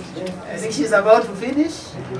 Then I will cue the assistant registrars who will be next to fill in to fill in, because they also fill in the pages. Then they will read for us what they will have written. Then I will request the county secretary to come over and sign. Then we move that way. I will guide the next step.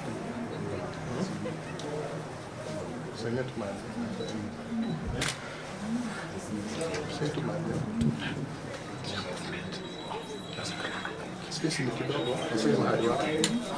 Unaweza sema mahali wako. Do they have to come to the other side? Oh, kuzunguka? Yeah, you don't. That's good.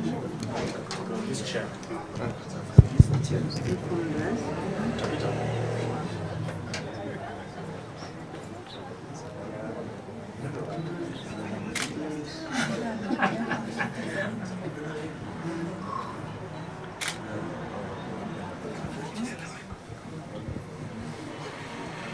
Kenya. Now I'm learning. So tunaomba Madam Registrar to kindly read for us. I know she can read her own handwriting. I can. Thank you very much. Yeah. Only you. Yeah, especially when I write in the right Thank you very hand. much. So read for us. Anderito, the Register of Political Parties. I'm here in the event of opening of Nyahururu office, Office of Register of Political Parties, an office that will serve Laikipia, Samburu, and Nyandarua counties. I welcome all political parties, stakeholders, and members of political parties to receive service from this office. Thank you, all of you, for the support from all the stakeholders. God bless ORPP. God bless Kenya.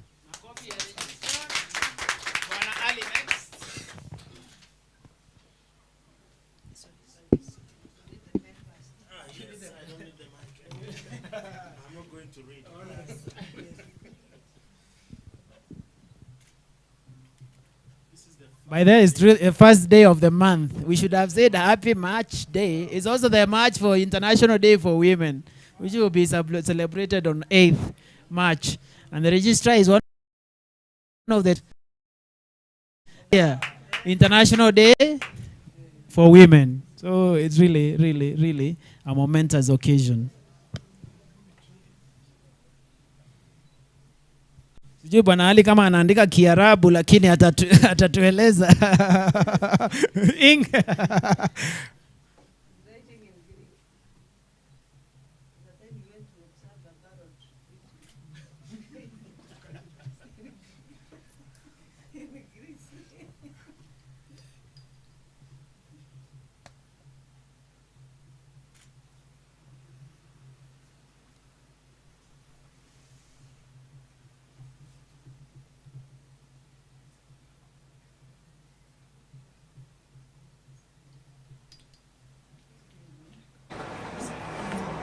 Okay, thank you very much. Thank you, Bwana Ali.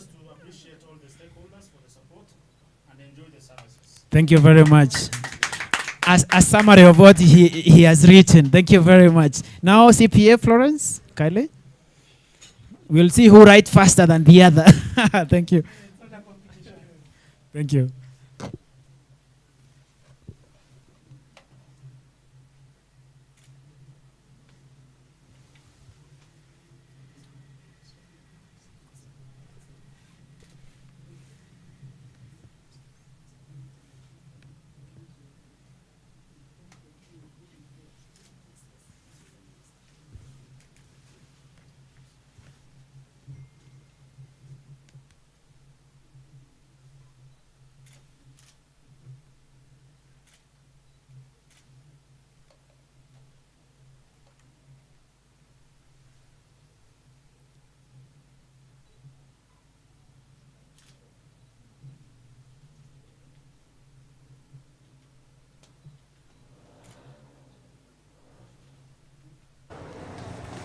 She's about to do a signature, which is also a signature, you know?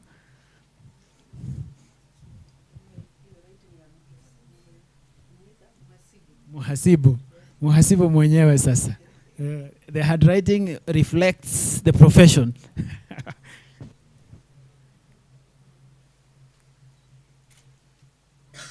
Thank you very much. She is coming to a close. She'll give us a very quick summary, then we move to the county secretary.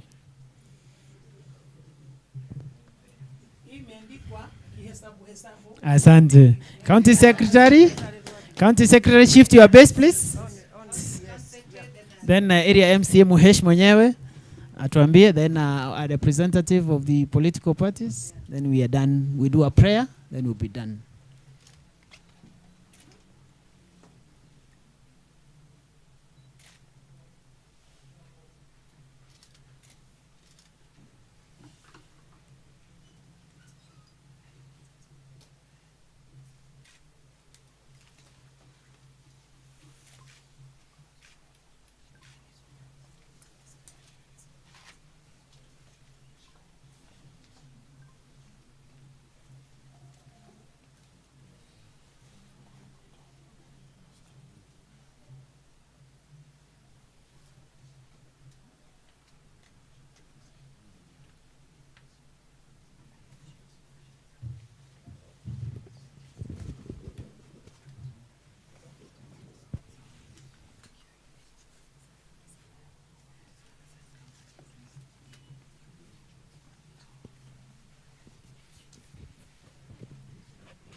Thank you very much. Let's appreciate this county secretary. Now the Muhesh mwenyewe anakujaga na style, unajua. Hakuji hivi hivi.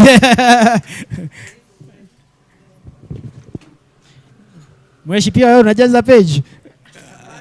Sawa sawa. Jaza kabisa, jaza kabisa.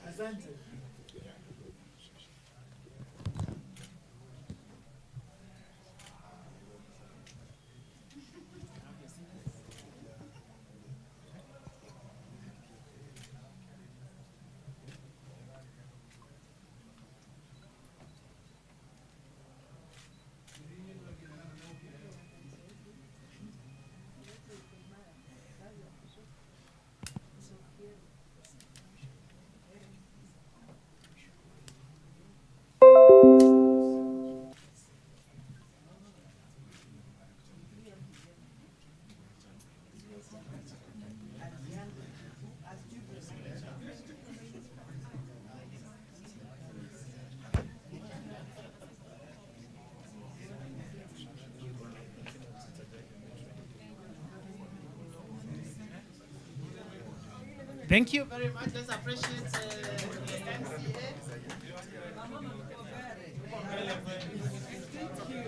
Utasoma very kile kilichoandika.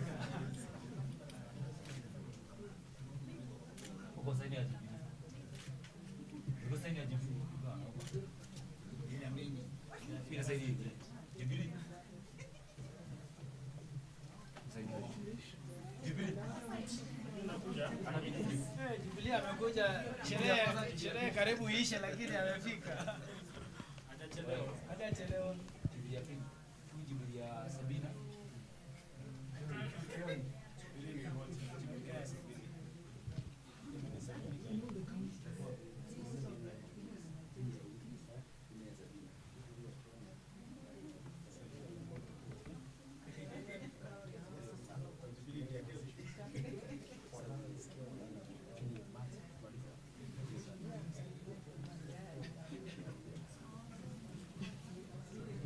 Thank you very much, UDA. He has even given his number, but it will be used for official purposes only. Thank you very much. Hey, huyu ni nani? Jubilee, eh? Jubilee, sawa. Huyu ni nani? TSB. This is the Jubilee party, former ruling party.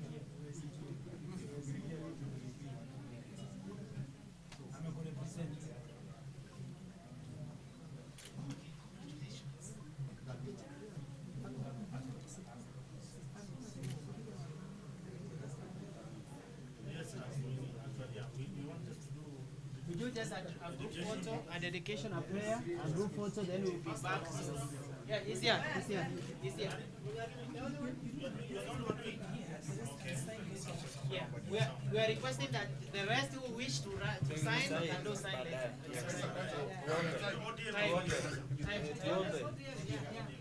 You're done? Let's have the ODM for sign, then after that. Yeah.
Thank you very much, Bwana Dixon. Other people that will do that later. Let's do a prayer very quickly, then we'll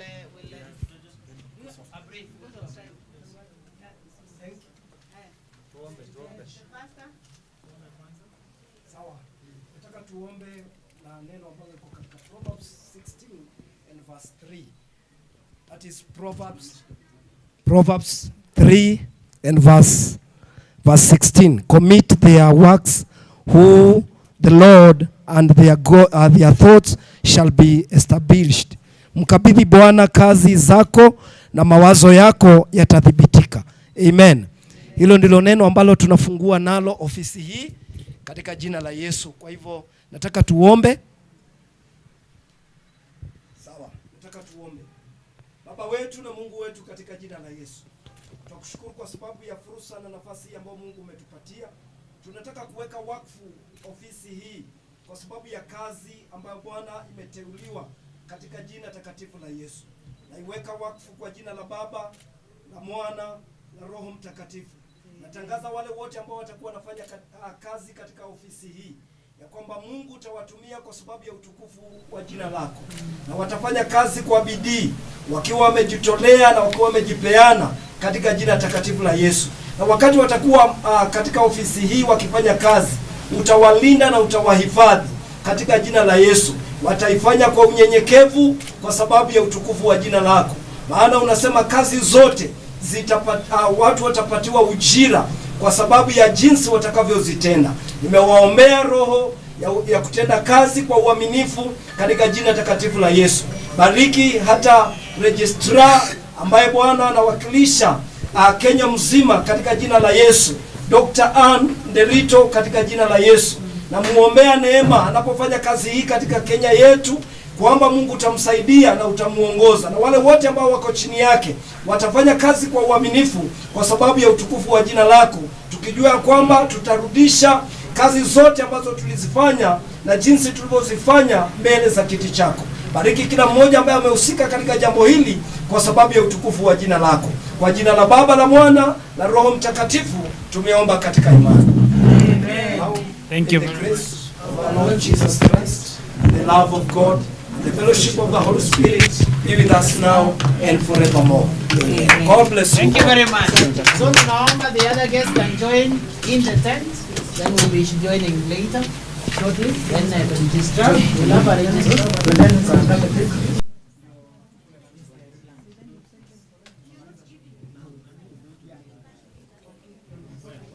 at the tent, please, down there. Jackie, please lead our guests back to the tent. Then after that, they'll come over for lunch. Yeah, some of them will come for lunch. Please follow my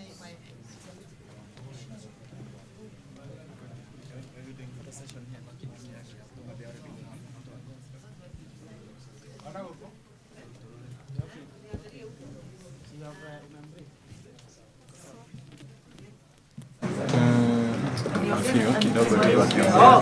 Baadhi ya sauti inasikika tukiongea.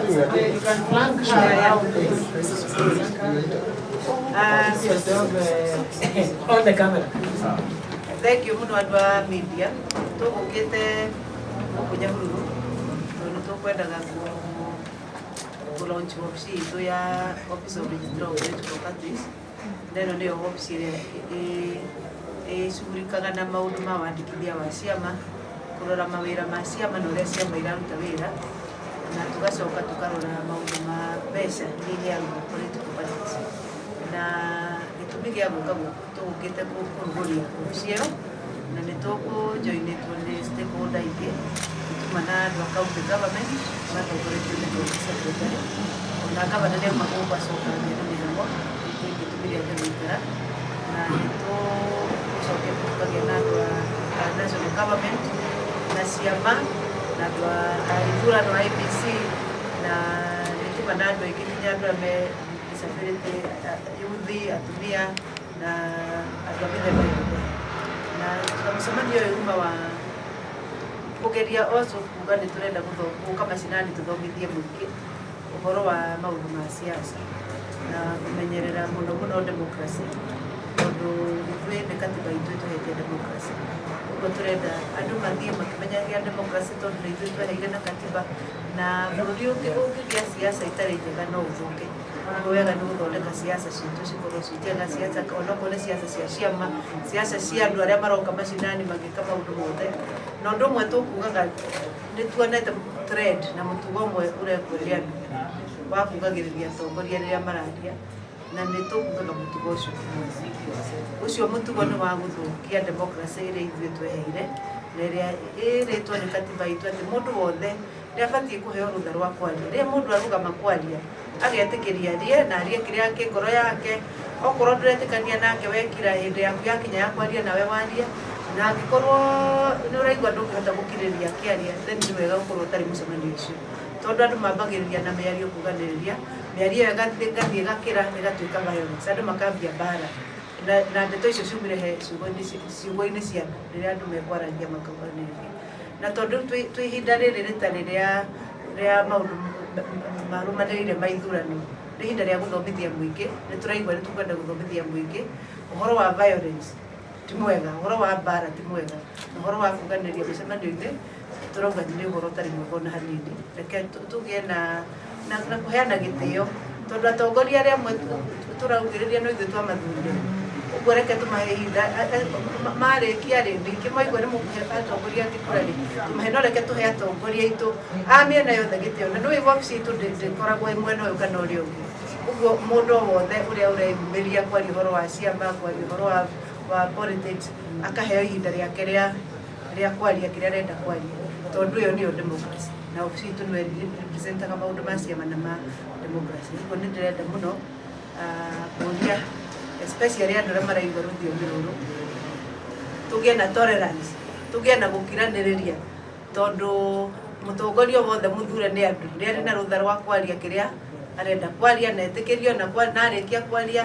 okorwo ä na opinion ä ngä onawe å ke warie yaku nä getha bå rå ri å thiä na mbere bå rå ri ndå kå ragio nä andå kuganä ria å kå ragio nä andå gå thikanä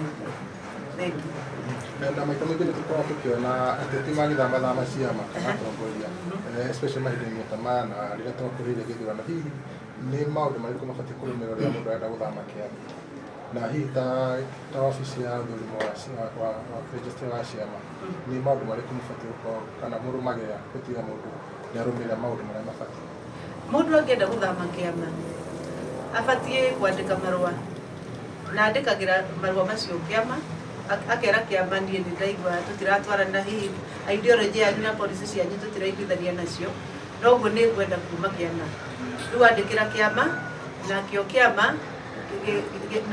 no kĩmũrute no rĩu ona nĩ tũrehete angĩkorwo ũcio nĩ mũndũ official wa kĩama nĩwe ũbatiĩ kwandĩka no mũndũ ũyũ ũngĩ wa kawaida angĩkorwo nĩ ũrenda kuma kĩama rĩu ona mĩtambo itũ nĩ kũrehetwo hakuhĩ nawe ũkũ star 509 hash wĩyandĩkithie rĩa mbere kwamba kwĩyandĩkithia thĩinĩ wa mũtandao ũcio ũcoke ũgũcokie na thutha ũkwĩre kana ũrenda kuona status wenda kuona kĩama kĩrĩa ũrĩ warora ũkorwo kwendaga kuona kĩama ũkuona kĩama na ũtigane na ndeto icio okorwo kwendaga kuma kĩama nĩ gũkũria option tu kana ũrenda kuma kĩama no kũhihinya ũkũhihinya ha kuma kĩama na gũtirĩ ũndũ ũngĩ nĩ kuma na mĩtambo-inĩ itũ kũrĩa register-inĩ ũgũkorwo warutwo na kĩama nĩ gĩkuona nĩ wauma na ithuĩ nĩ tũkuona nĩ waima ũguo rĩ mĩtambo nĩ ĩgũtwĩra we nĩ wauma kĩama ũguo nĩwe ũkwĩruta na wenda kwĩyandĩkithia kĩama kĩngĩ ũkũhĩtũkĩrwo mũtambo ũcio star 509 hash wĩyandĩkithie woya option ya kwĩyandĩkithia wĩyandĩkithie ciama ciothe ikũrehwo hau ũrio kĩama kĩrĩa ũrenda kwĩyandĩkithia rĩu kĩama kĩu nakĩo wĩyandĩkithie ũtuĩke member wa kĩama kĩrĩa ũrenda gũtuĩka no mũndũ ũyũ ũngĩ angĩkorwo wĩ official no nginya ũhũthĩre section 14 ya Political Parties Act wandĩkĩre kĩama na ũtũkobie na kĩama gĩkĩone na ithuĩ kĩama gĩkũrute na ithuĩ tũkũrute tondũ we wĩ official wa kĩama no mũndũ member wa kawaida njĩra ya kuma yake nĩ hũthũ mũno tondũ hatirĩ na maũndũ ma kwandĩka no gũthiĩ mũtandao-inĩ na wĩrute ũndũ ũcio ũngĩ rĩrĩa andũ marũgama kwaria mũndũ akaria na kanua ndĩrĩire akauga ndirĩ ndatiga gũcapotia andũ aya ndĩracapotia andũ aya mwena ũyũ ũngĩ na mũndũ atangĩandĩka kĩama nĩkĩo gĩbatiĩ kuoera mũndũ ũcio ikinya ti registrar wambagia kuoya ikinya nĩ kĩama gĩbatiĩ kuoera mũndũ ikinya tondũ mũndũ akoragwo member wa kĩama ti member wa office ya registrar ũguo kĩama nĩkĩo gĩbatiĩ kuoera mũndũ ikinya uria marona ndarathi uria kwagirire na maturehere matathi macio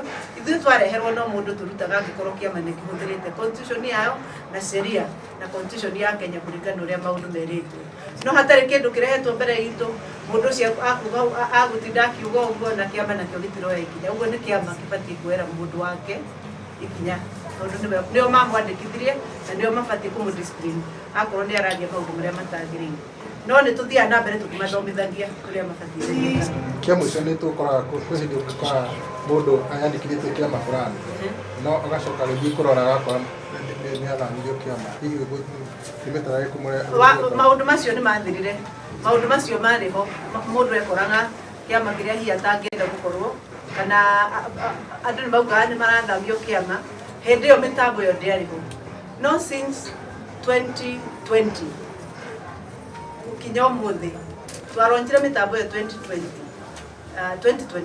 actually 2021 kinya ũmũthĩ ndũngĩkora kĩama kĩrĩa ũtarenda gũkorwo na ũngĩkora nĩ kuga atĩ ndũrĩ weruta kuma hĩndĩ ĩrĩa wakĩandĩkithĩtie kana wakĩandĩkithĩtie ũgekora kĩama kĩrĩa ũtekwenda na rĩu he na mũtambo wa kwĩruta okorwo nĩ ũraigua ndũrenda gũkorwo wĩ wa kĩama kĩu wekora wĩ wa kĩama no rĩu ndũngĩcenjio nĩ mũndũ tondũ ũngĩtua kwandĩkithio mũthenya wa ũmũthĩ kĩrĩa gĩũkaga thimũ-inĩ ya mũndũ nĩ notification ya kũmwĩra he mũndũ ũrenda gũkwandĩkithia kĩama no ta ũrĩa wĩkaga bengi yaku akaunti ĩngĩhutio nĩkĩ gĩũkaga nĩ notification ya gũkwĩra he mũndũ ũrenda kũruta mbeca he mũndũ ũrenda gwĩka ũndũ noguo system itũ ĩhana wona rĩtwa rĩaku rĩekĩrwo system na nĩ ũrenda kwandĩkithio system-inĩ ĩyo ĩtũmaga message ĩgakwĩra he mũndũ ũrenda gũkwandĩkithia kĩama fulani ĩgakũria nĩ ũkwenda kwandĩkithio okorwo nĩ ũkwenda ũgakiuga ĩĩ okorwo ndũkwenda ũka-decline ũkahihinya harĩa ha gũ-cancel kana kũ-decline ũguo nĩ kuga ndũkwandĩkithio ũguo mĩtambo itũ rĩu nĩ hotaga gũtambũra mũndũ data yake ikorwo ĩ protected na amenyithio no nginya hagĩe na consent atĩ nĩ ũrenda kũingĩra kĩama fulani hatarĩ ũguo ndũngĩingĩra kĩama kĩu na hangĩkorwo na ũndũ ta ũcio ũingĩrio kĩama na njĩra ĩtagĩrĩire no ũkorirwo we nĩwe waneana data yaku nĩ waneana kĩbandĩ na waneana password tondũ hena password rĩu hau noho ũngĩingĩrio tondũ waneana tondũ wa kwĩyendera no hatarĩ kwĩyendera ndũbatiĩ gũkorwo ũguo maũndũ macio marĩ ho no rĩu matikoragwo thank you Asante sana. So we move back to the tent, do a cake, then come back over here for lunch. Poleni tumewazungusha sana.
our very own Damaris will lead us in a very short session for cake cutting. DJ, please settle down as you prepare your taste buds for the cake. Ya kupunguza milima, amenipa imani. Ya kupunguza milima, milima ya dhambi pungua, milima ya shida pungua, hata ya magonjwa pungua, hata ya ugonjwa pungua. Ukasema na imani kidogo tu, mimi kuamini kidogo tu, na vitu nitaona si kidogo tu, na shetani ataona moto tu. Ukasema na imani kidogo tu, mimi kuamini kidogo tu, na vitu nitaona si kidogo tu, na shetani ataona moto tu. Amenipa imani ya kupunguza. Habari ya saa hii. Najua wengine wanateta njaa. Sasa after political parties, UDA, political parties, ODM, all the political parties. Oh. TSP, all the political parties. Tujipange hivi. Wanasemanga sherehe hazikuwa sherehe bila keki. Wako wote. Sherehe hizi kuwa sherehe bila nini? Bila keki. Sasa tutauliza Madam Registrar Daktari Anderitu atusaidie kwa hiyo kata keki. DJ Garupeta Africa. Kata ikeki. Kata tuioje. Kata.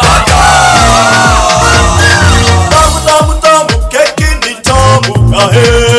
Tamu keki ni tamu ahe. Oh tamu keki ni tamu ahe. Kata keki.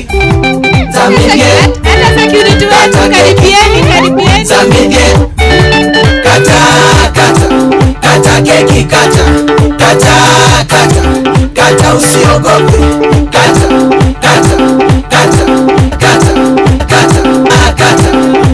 keki kata usiogope kata usiogope. Anyanya unitwa vikatu ngarifu sana Zambie kata keki kata usiogope kata usiogope. Anyanya unitwa vikatu. Sasa nataka Madam Registrar aumishe County Secretary.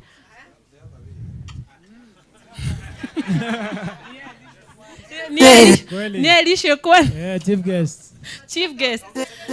Alafu sasa County Secretary ape Madam Registrar. Registrar anasema apewe. Anademand kupewa. Apewe ile kubwa, apewe kubwa. Congratulations, you're in the glory of God. Sing along. Congratulations, He has done it for you, and you will come back with us. Sasa tuko na our area MCA. Sorry. Madam Washuka John. Then to pay Madam my colleague, CPA.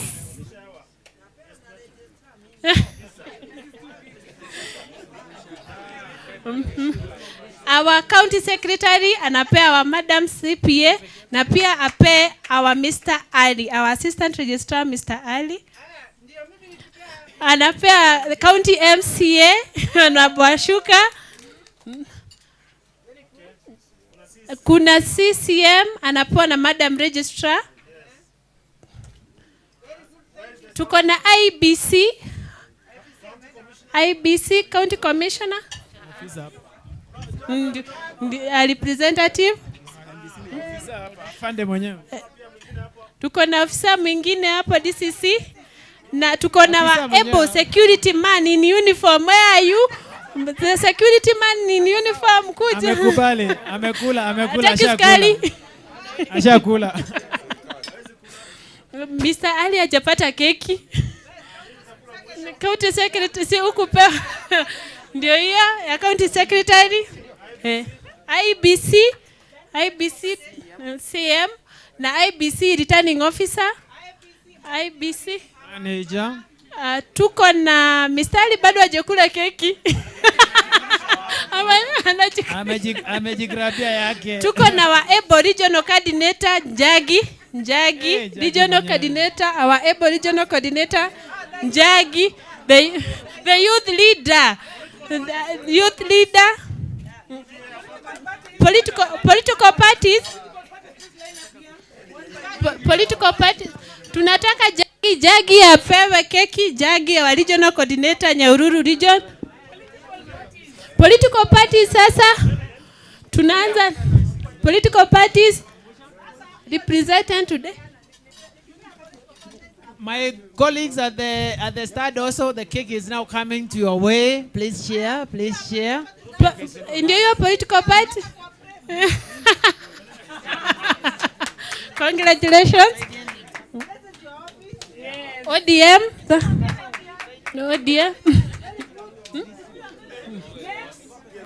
Now our area MCA is working well like a mother sharing the cake. We really appreciate that, Madam Washuka. Mama. Sasa kama umepata keki ukae chini, wenye tumekaa chini bado inakuja hapo. Our able staffs. Any other political parties yenye hajapata? Mwenye hajapata from political parties? Religious leaders. Youth leader amepewa. Jubilee mzito. Sawa, asante sana.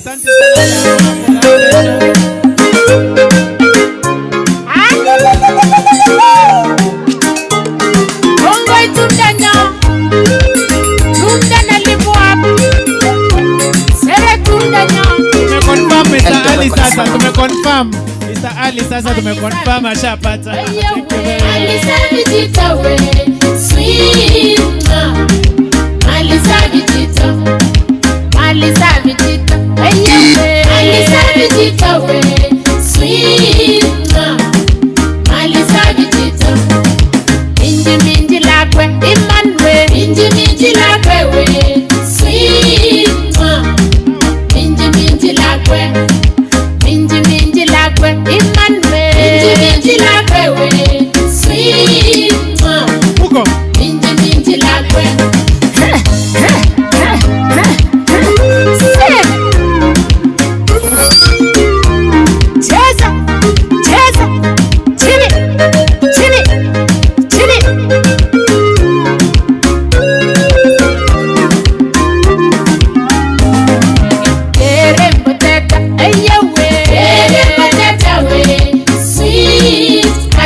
Thank you very much, DJ. Now we are done. I think you can take your cake at your own time.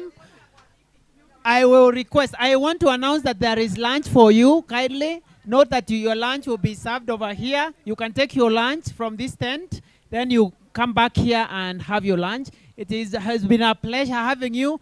After lunch, please see the registration desk for something. Just pass by the registration desk after you're done with lunch. They'll talk to you. Thank you very much. It has been a pleasure having you. See you another time. DJ, it's your time.